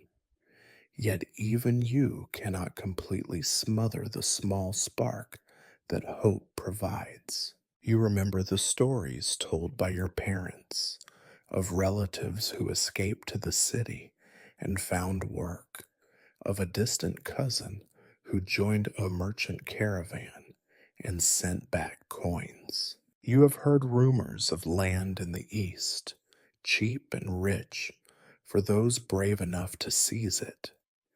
There is a part of you, silent but stubborn, that wonders, could it really be worse than this? Still, the fire burns low and the cold seeps in. The talk falters, replaced by silence and the occasional sound of someone shifting in the dark. Outside, the world is black and unknowable, filled with the threats you discussed only hours earlier. The future seems as uncertain as ever, and you wonder if these talks are just another way of fooling yourselves, something to pass the time before the next disappointment. But you also know that without these conversations, without this brief sharing of dreams and grievances, the grind of each day would be unbearable. The act of speaking, of giving voice to your fears and your hopes, binds you to the others, reminds you that you are not alone in your struggle. Before long, someone stands, stretches, and bids the rest good night. You do the same, returning to your hut, your patched blanket, your lice, and your straw. The words of the evening echo in your mind as you lie in the dark. Maybe things will get better. Maybe they will not. But for a little while, at least, you have shared the burden. And tomorrow, the world will begin again, as gray and uncertain as ever. Night is when the world should be at its most peaceful, but in your reality, darkness is only an invitation for fear to crawl out from its corners. As the sky deepens to a pitiless black, every sound seems sharper, more sinister. Shadows lengthen, blurring the familiar, and you become aware that the thin walls of your hut, wattle, daub, and hope, offer as much protection as a sheet of wet paper. Inside, the fire sputters low, casting jittery orange light across your straw mattress and the patched clothes lying in a heap. You listen for the small, ordinary sounds, the slow breathing of a neighbor through the wall, the restless shifting of livestock in the pen, the occasional snort from the old goat. But it is not the ordinary that keeps you awake. It is the threat that something might break the routine. A knock at the door, a distant scream, the unmistakable clash of violence in the night. Tonight begins like so many others, with the wind pushing against the gaps in your door and the muffled complaints of someone stumbling home from the alehouse. You try to will yourself to sleep, pulling your threadbare blanket tight and curling around your own chill. But sleep is a nervous business. You drift in and out, always half awake, ready for the world to shift from uneasy silence to chaos at any moment. And then, as you have always feared, the moment comes. Somewhere near the edge of the village, you hear shouting, two voices, maybe three, rising and falling in angry confusion. You bolt upright, heart thudding. For a moment, you hope it is just a drunken quarrel, but then you hear something sharper, the crash of a wooden door forced open, the scream of a woman, the high, panicked bleating of an animal. You scramble for your bow, hands trembling. Your family, If they are with you, huddle in the darkness, whispering prayers and clutching at your sleeves. Outside, the village erupts. Doors slam, dogs bark, more voices join the din. Some are angry, some terrified, all equally powerless. The old men who call themselves the Watch hurry through the muddy lane, torches flickering wildly, weapons in hand, most of them rusty tools more suited to digging than fighting. You peer through a crack in the wall and see movement in the shadows. Men running, faces hidden by hoods or simply by the night. Are they bandits, deserters, or neighbors turned desperate? In the dark, there is little difference. You hear another door splinter, then a child's wail. Someone is screaming for help, her voice rising above the chaos, desperate and raw. For a moment, you hesitate. Should you go outside, risk your life for someone else's goat or sack of grain? Or should you stay hidden, bow drawn, hoping the danger will pass you by? You know what the brave thing would be, but bravery is a luxury you cannot afford. Instead, you crouch by the door, bow ready, listening for footsteps that might be coming your way. Outside, chaos reigns. A fight breaks out, metal clashing against wood, shouts turning to groans. You hear the Reeve's voice, trying to organize a defense, but it is lost in the confusion. The attackers, whoever they are, move quickly, grabbing what they can, disappearing into the night as suddenly as they appeared. And then, almost as soon as it started, it is over. The shouts fade, replaced by the low moans of the wounded and the hollow sobbing of those who have lost something, an animal, a home, a family member. You wait, counting your own breaths until you are sure it is safe. Only then do you open the door and step out into the cold, your feet sinking into the churned mud. The village is a ruin of fear and exhaustion. Torches flicker along the lanes, casting long shadows over broken fences and splintered doors. People move like ghosts, faces pale in the firelight, gathering around the damage and the wounded. Someone tries to count the missing, but no one knows the right number. You find yourself drifting, checking your own animals, your own door, trying not to look at the blood darkening the ground a few huts away. It is impossible to sleep after that. You return inside, bow across your lap, every muscle tense. You stare into the fire, waiting for the dawn, flinching at every sound. You think of your neighbors, their faces twisted by fear and anger. You think of the attackers. Are they already gone or waiting for another chance? The darkness seems endless. When the first thin light of morning finally comes, it brings no comfort, only the task of repairing, of grieving, of pretending the world can return to normal. You help your neighbors right their doors, patch their walls, bury what must be buried. There is talk of vengeance, of patrols, of asking the Lord for protection, but you all know nothing will change. The next night and the next, you will sleep as lightly, listening for the next alarm.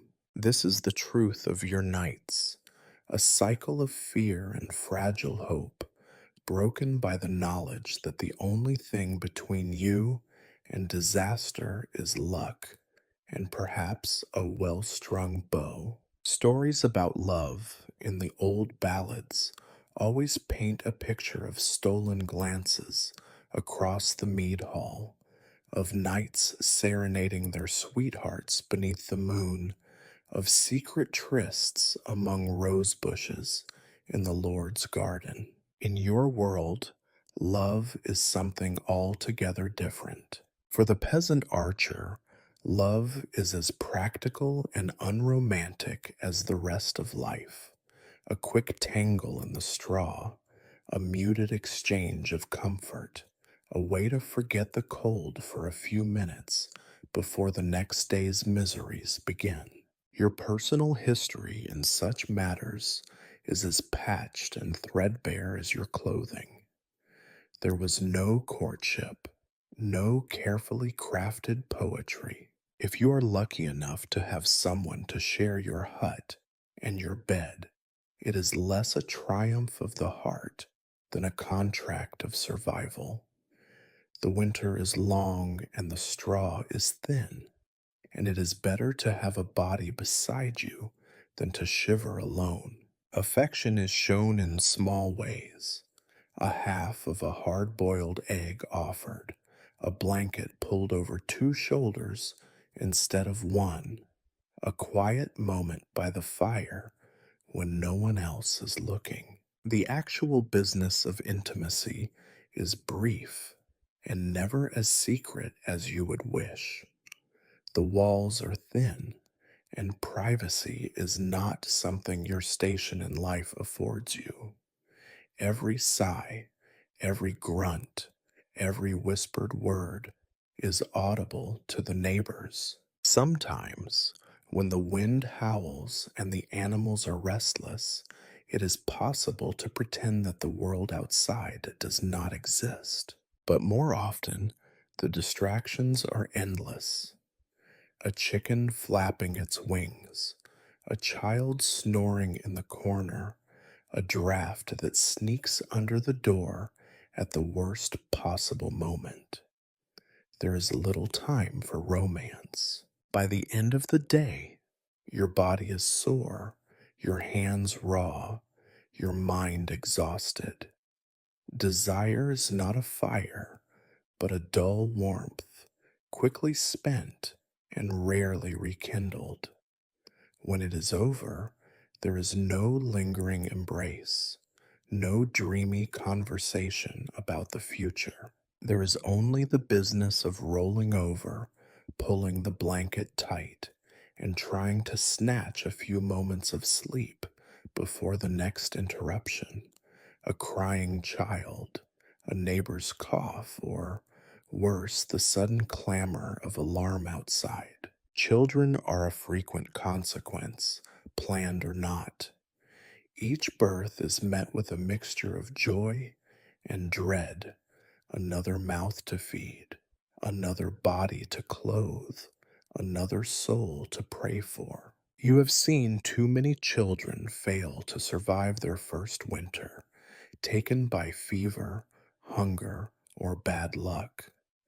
The fear is always there, gnawing at whatever pride or happiness might be found in parenthood. You and your partner do your best, what little you can, with what little you have.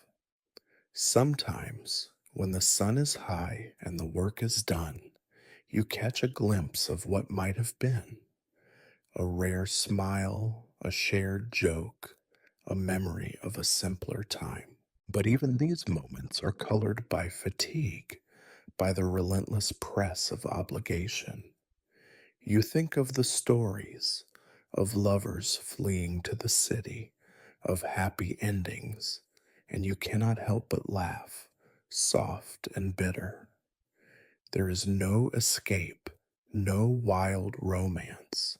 There is only the constant struggle to survive, and the small, borrowed comfort of another's body pressed against yours for warmth. Occasionally, you hear whispers of infidelity, so and so seen leaving someone else's hut in the gray dawn, a pair of boots in the wrong place. Sometimes fights break out, but more often there is just resignation. Jealousy is a luxury you can barely afford. It is hard to be possessive when every day is a battle just to stay fed and clothed. Instead, you focus on what you can control: the next meal, the next patch on your trousers, the hope that tomorrow will bring no new tragedies. You know there are some in the village who have never known affection at all. The old, the sick, the unlucky. These people live alone, shunned or simply ignored by the others. You see them sometimes, moving through their days like shadows, their faces blank, their hands busy with work that never ends. You wonder if you will join their ranks someday, if the time will come when even the practical comforts of shared hardship will be denied to you. Yet, for all its drudgery, for all its awkwardness and haste, the physical side of life is not without value. There is a kind of honesty in it, a recognition that no matter how poor or powerless you are still human, still capable of reaching for warmth, for comfort, for connection, however fleeting. You may not know passion as the bards describe it, but you know the relief of two bodies pressed together against the dark, the way your breathing calms when someone is near. And when morning comes, and you rise from your shared bed, pulling on your patched clothes and shivering in the pre dawn chill, you know you will do it all again. The chores, the hunger, the arguments, the brief, stolen moments of solace that keep you tethered to the world, if only by a thread. This is love as you know it, not a song, not a story, but a short, practical pause in the endless, grinding noise of survival. You do not remember a time when your body was free from aches. Sickness in your life is not a sudden crisis, but a constant companion, a background noise, like the wind through the cracks in your walls or the distant coughing of a neighbor. Illness comes in many forms, and it never truly leaves. It hovers at the edges of every day, waiting for a moment of weakness. It starts with the cold. Every morning, your bones protest the damp and the chill. The air inside your hut is heavy and wet, your breath fogging in the dark. Your nose runs almost all year round, the skin beneath rubbed raw by the hem of your sleeve. When you speak, your voice crackles. Your chest feels tight, and sometimes when you cough, you taste something bitter and metallic. At night, you listen to the chorus of wheezing and sneezing that drifts from the neighboring huts. You can count your village's population by the number of coughs in the darkness. Cuts and sores fester quickly. A scratch from the goat, a splinter from firewood, a cracked heel from walking barefoot in the mud. Any of these might turn angry, red, and hot to the touch within days. You watch wounds with dread, for you know what comes next. The slow swelling, the yellow pus, the fever that drains your strength and leaves you shivering even as sweat beads on your brow. Sometimes the village healer makes a poultice from herbs or burns a wound with a red hot knife. More often, you wait and hope, knowing that some cuts will simply never heal. You know what it is to lose friends and kin to slow, silent illnesses that have no name.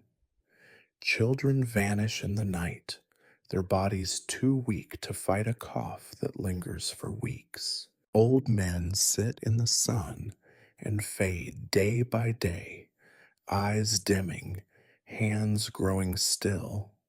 Women miscarry, blood staining the rushes, their faces turning gray with shock and sorrow. You do not ask too many questions. Death is as familiar here as hunger. But sometimes sickness does not creep in quietly. Sometimes it crashes down like a storm, the plague, the sweating sickness, the fever that spreads faster than news. You remember the last time plague came, the fear, the closed doors, the smell of smoke as houses were burned with their dead still inside. No one left their huts unless forced. Every cough was a sentence, every sneeze a warning. The priest walked the village with a rag pressed to his mouth, muttering prayers that did not seem to help. You watched as the healthy turned pale, as fevers swept through the children first, then the old, then the strong. The healer's hut overflowed, and soon she stopped answering the door. Graves were dug in secret, at night, sometimes so shallow that the rain uncovered them weeks later. The few who survived did so by luck, or perhaps by a stubborn refusal to die.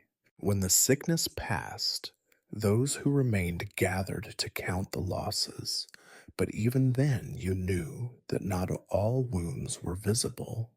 Some looked at their neighbors with suspicion that would never fade. You learned to mark time by tragedy. Cleanliness is a dream. You wash your hands in cold, dirty water, scrape your face with a dull knife, change your straw as often as you can bear the chill. The healer says that certain herbs can keep sickness away, but there are never enough. Sometimes you hang sprigs of rue or garlic above your door, but you do not know if it helps or if it just gives you something to do when fear grows too great. You pray, of course. When sickness comes, you kneel in the corner of your hut and whisper to any power that will listen. Sometimes the priest leads a procession, his voice echoing through empty streets. You light a candle, if you have one, and watch the flame dance, hoping it will burn away the fever, the cough, the blood. You know better, but hope is hard to kill. Most days, you simply endure. You work through the coughs and the aches, binding sores with rags and pushing yourself through the pain. No one has time to rest. If you lie down, you fall behind.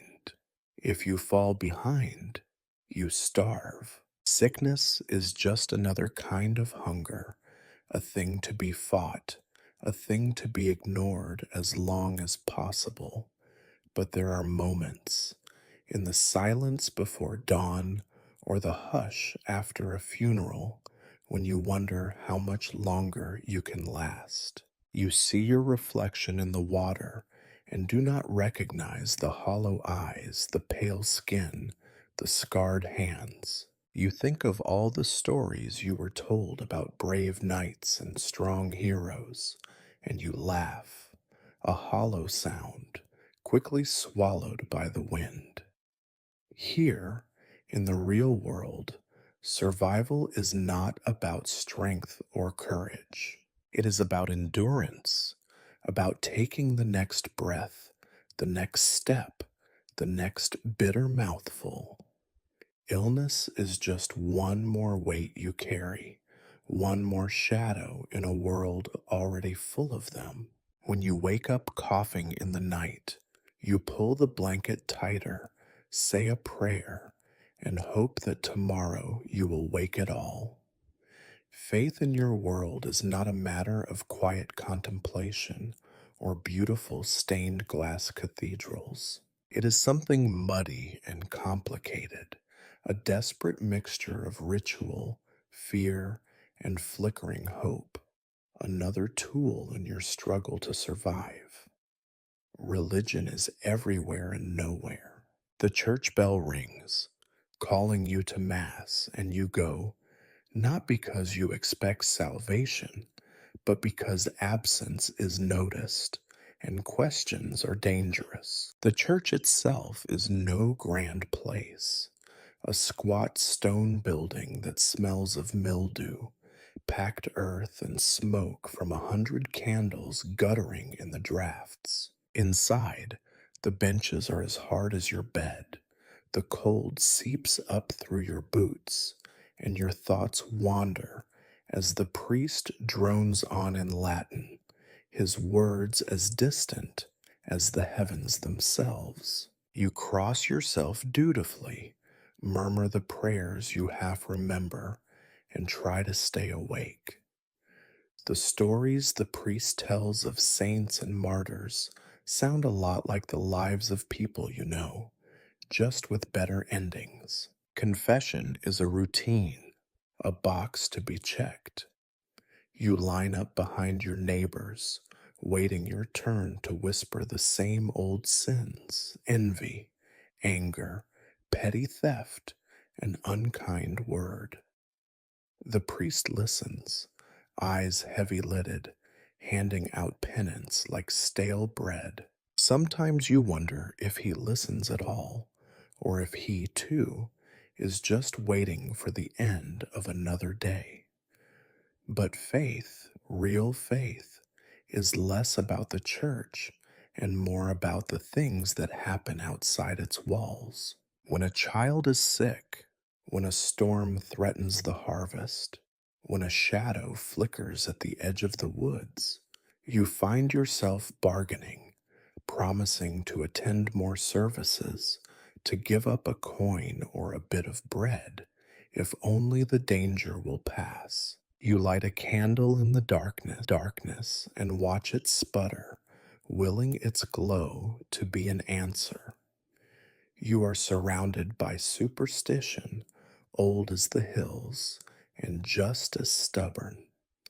No one trusts the woods at night. No one steps over the threshold with the left foot first.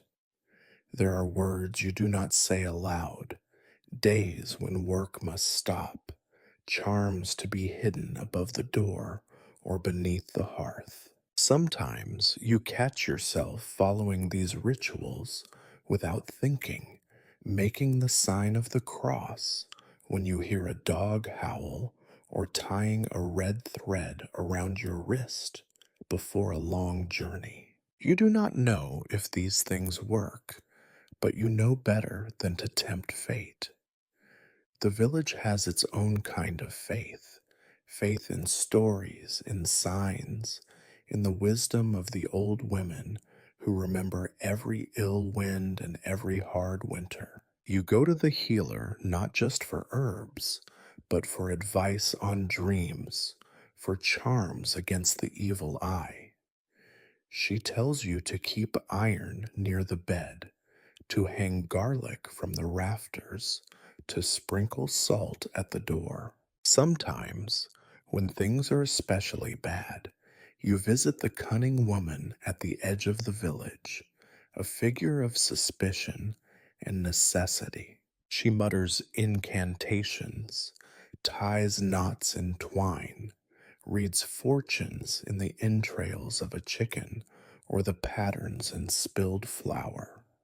Fear is the real faith, binding everything together. Fear of the dark, of sickness, of the anger of the Lord, of the judgment of neighbors.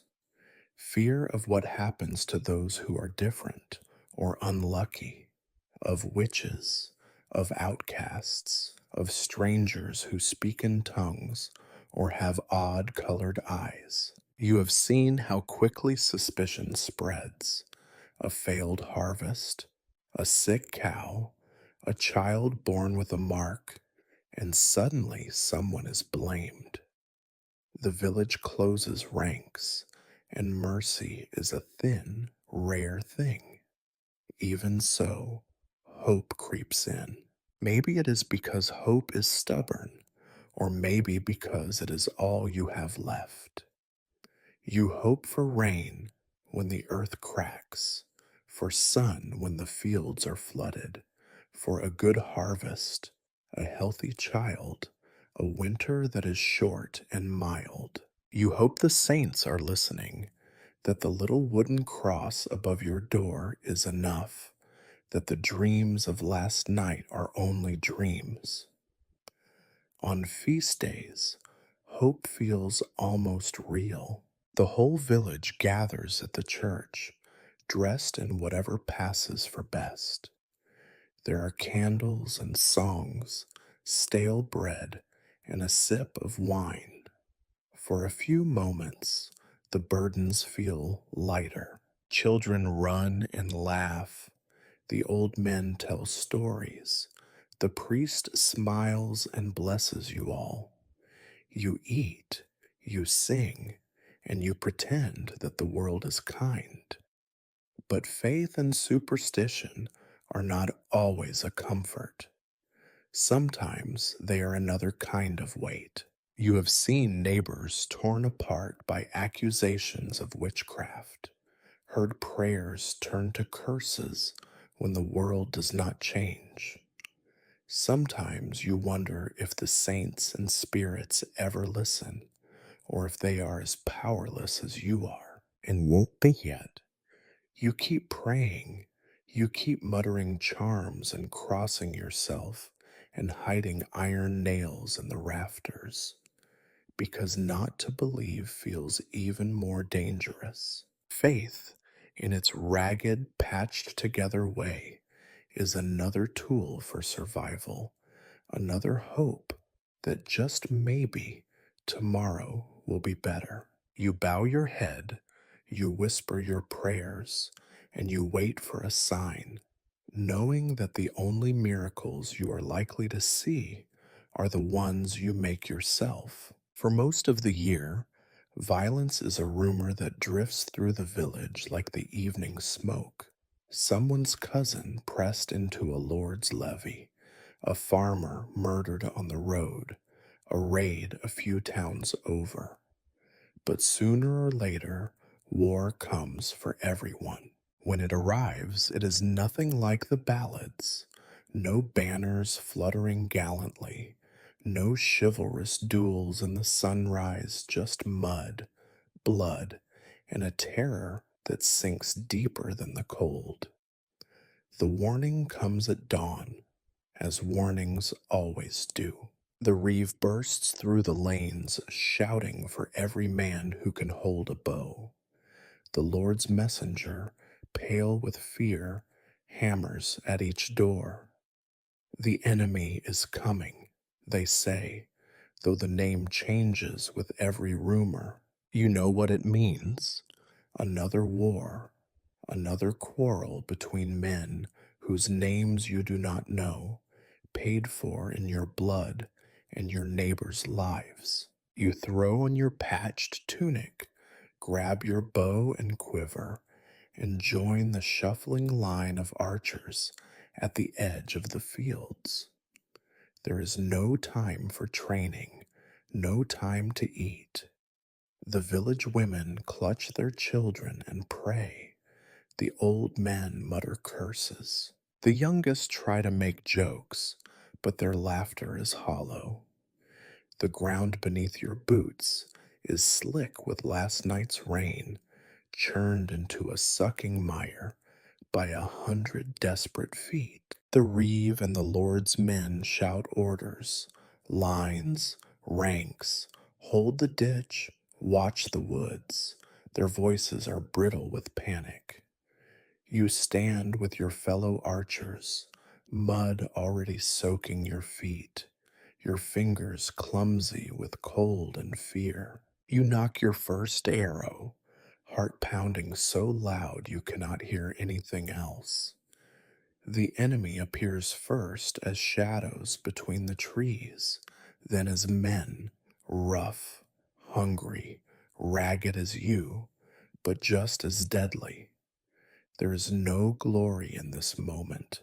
They do not look like monsters, just men who want what you have: food, safety, a place to sleep. The Lord's banner flaps limply in the rain, the colors muted and torn. No one cheers, no one shouts encouragement.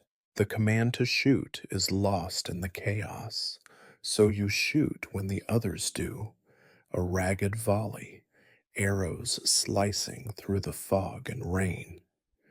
The first flight of arrows lands with a sound like breaking sticks, followed by screams. Men stumble and fall, but more press forward.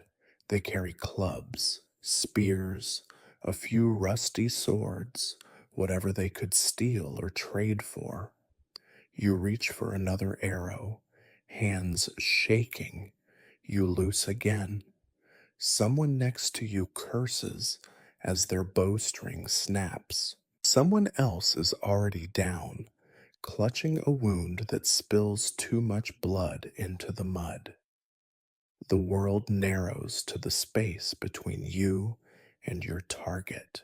Everything else fades. No past, no future, only the sickening certainty that you could die here, face down in the muck.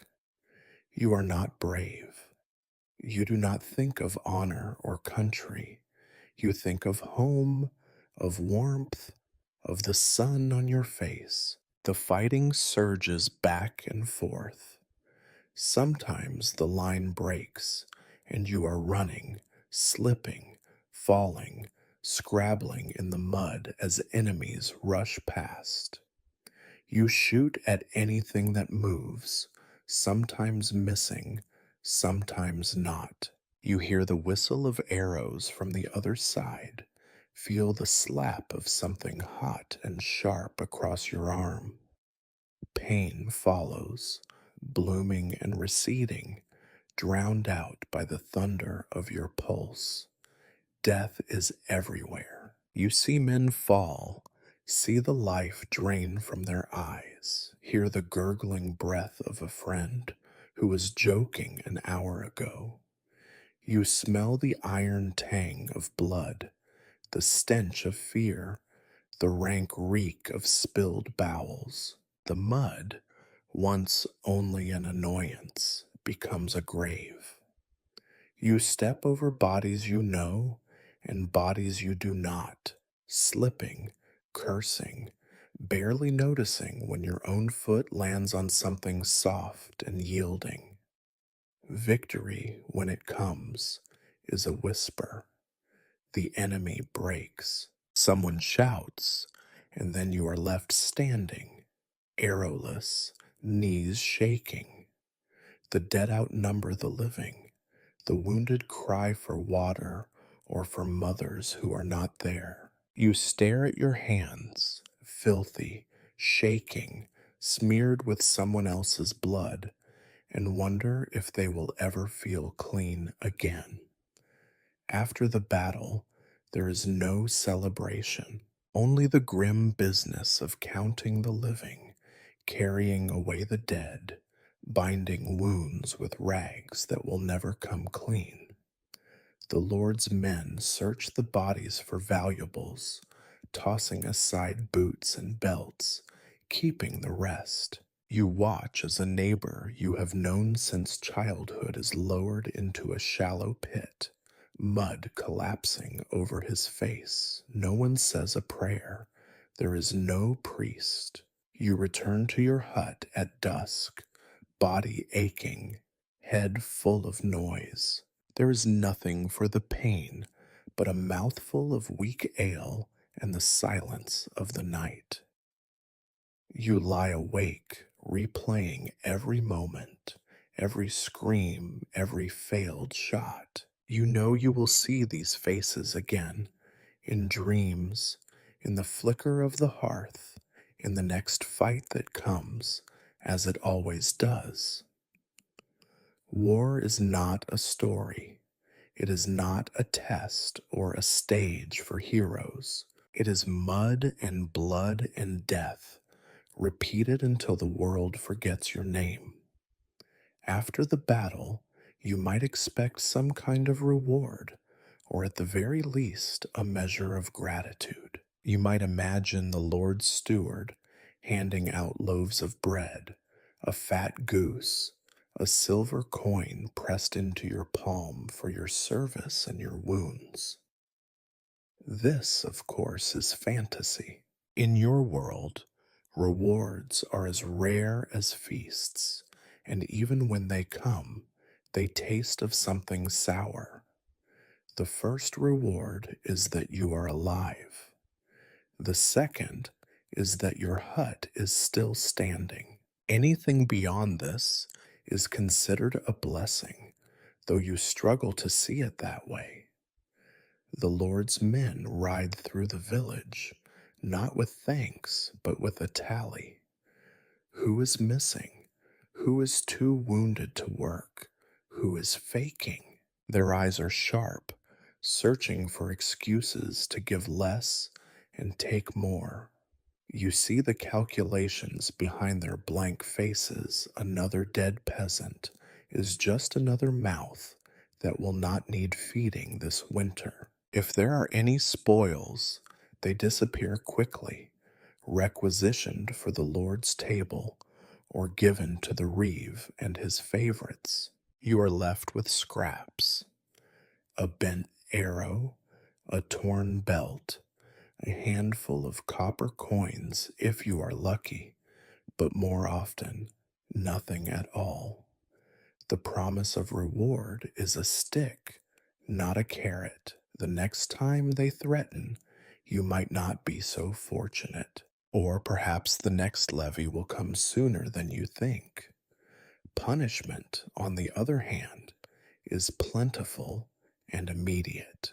If you hesitate during practice, if you miss a day because of fever or a festering wound, if your bow is found wanting, there is no shortage of correction. The reeve's cane finds your shoulders, the steward's boots find your ribs, and the rest of the archers are made to watch, so they remember.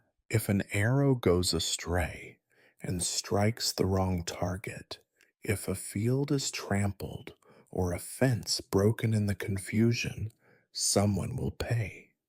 It might be you, or it might be your neighbor. It hardly matters. Justice is not about fairness, it is about fear. Sometimes the punishments are more subtle: a smaller ration of grain, a day of extra labor in the Lord's fields, a fine that strips away what little you have managed to save. You see a man's face, gray with hunger, a woman's back bent with work, a child's stomach swollen with more water than food. There is no protest. The last man who spoke against the reeve's decrees was found face down in the river, his boots missing and his wife shunned by the rest of the village.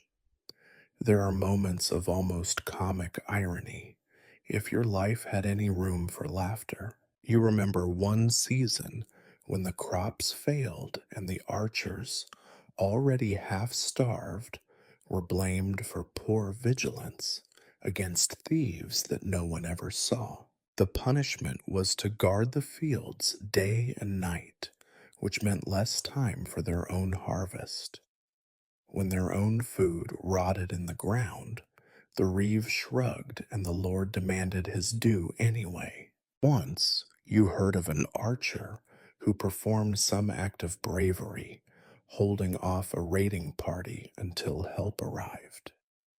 The Lord's steward promised him a place at the manor, a new set of clothes, a piece of land. By the time the promise reached the village, it had shrunk. A new tunic, stiff and ill fitting, made from the coarsest wool, a corner of the worst field, flooded every spring. The story was told as a lesson. Do not reach above your station, or you will be noticed, and being noticed is rarely a reward in itself. You see this injustice everywhere. The favorites of the reeve eat better, sleep warmer, escape the worst of the labor. The weak and the unlucky are left to fight over scraps. Sometimes you wonder why no one rises up, but you know the answer.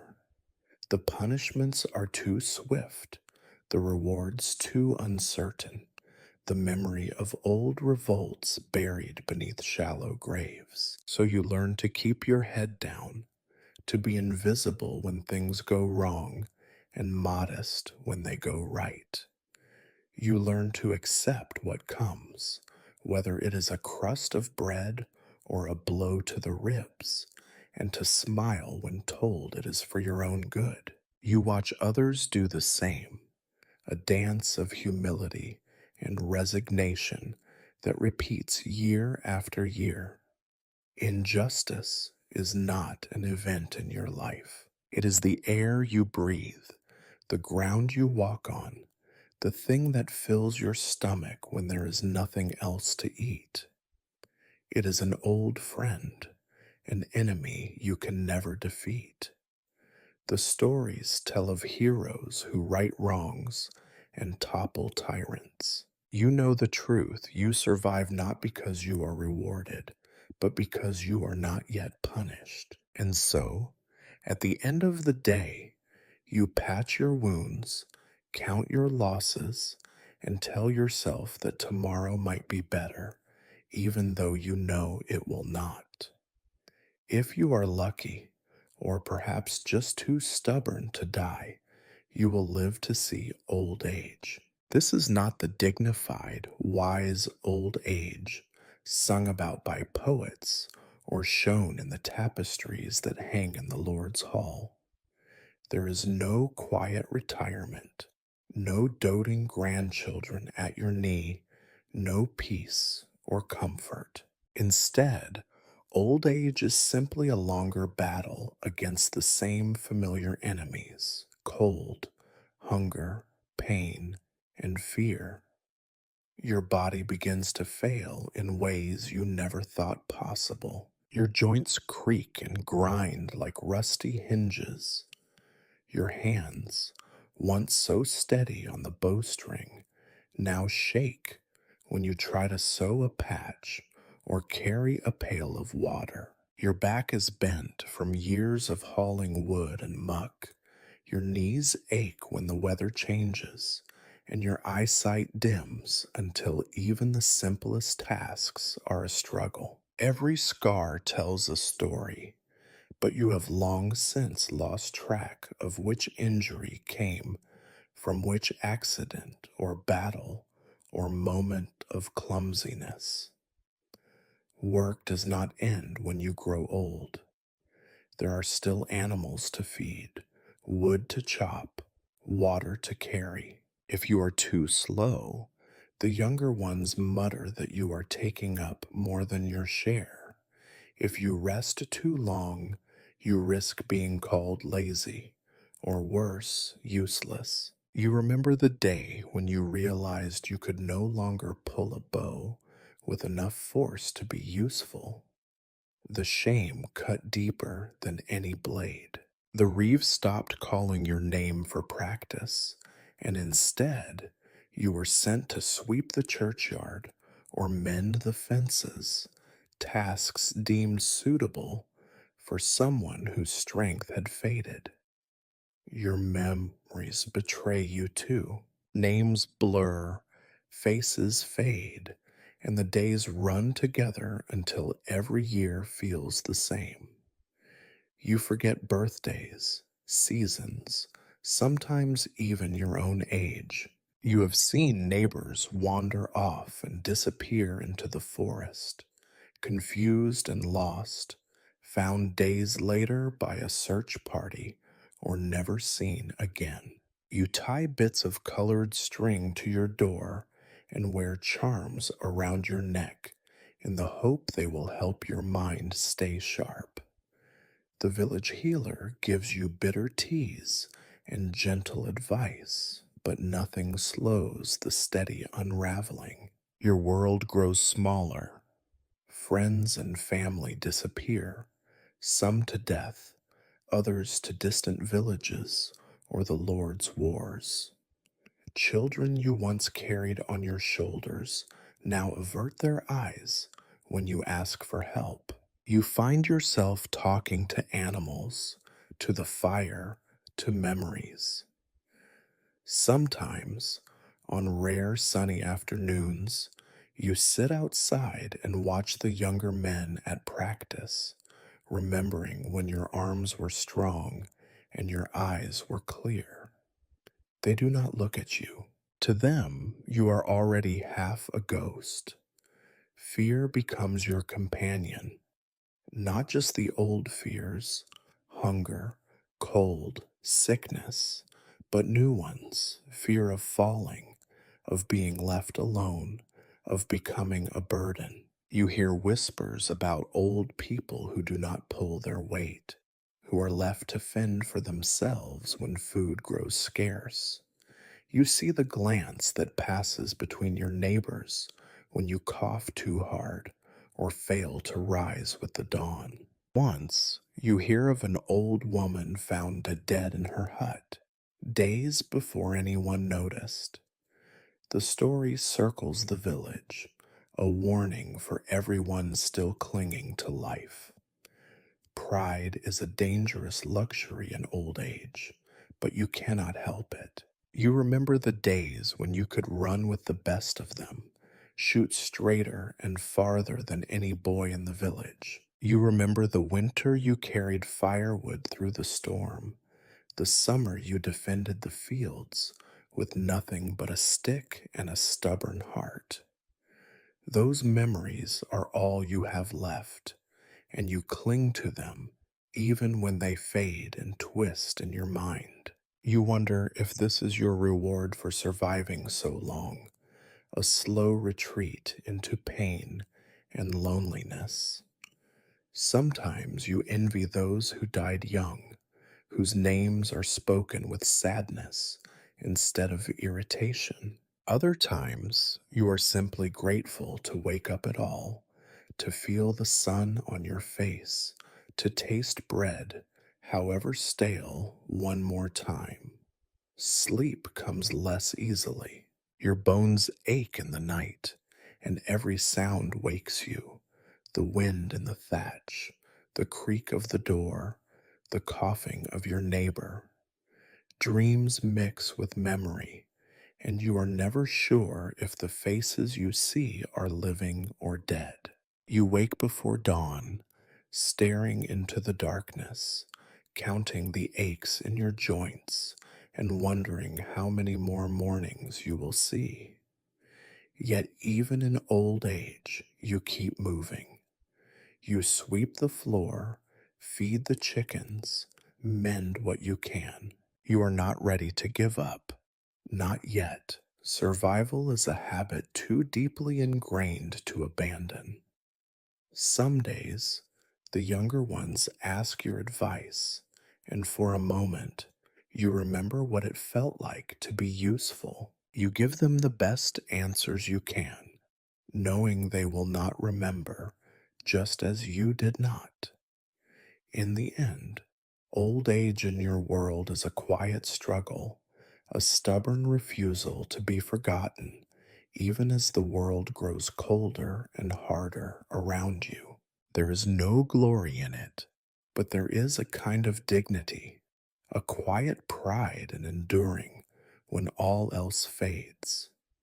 You keep going, one slow step at a time, until you can no longer rise. At the end of the day, there is only one thing left to do: try to sleep. Sleep, in theory, should be a relief, an escape from hunger, pain, and the constant grind of survival. But in your life, sleep is just another battle. It comes slowly, if at all, and never stays for long. Your body aches. Every joint complains as you lower yourself onto the straw, muscles burning from labor and old wounds alike. You stretch out as best you can on the uneven mat, feeling every lump and twig press against your bones. The thin blanket, patched and threadbare, offers just enough warmth to keep the cold at bay, unless the wind shifts and sneaks under the door, which it often does. The air inside your hut is thick with the accumulated scents of the day: sweat, smoke, damp earth, animal fur, and the persistent must of your clothes. You cough softly, trying not to wake anyone else if you are not alone. If you are, the silence feels too deep, pressing in on you from all sides. You listen for the tiny noises, the scratching of a mouse, the creak of the rafters, the breathing of a child or partner, the shifting of livestock in the next room. Sometimes you mistake these for signs of danger, and your hand finds your old knife or the bow you keep nearby, more for comfort than use. There is always fear at night. You replay the sounds of alarms, the memory of screaming in the darkness, the shadow of raiders on the edge of the village. Every thump or cry outside sends a jolt of adrenaline through your exhausted limbs. You wait, tense, until the quiet returns and you can let your muscles relax again. Even when nothing happens, you cannot trust the peace. There is always another storm coming, another disaster waiting just beyond the darkness. But exhaustion eventually wins.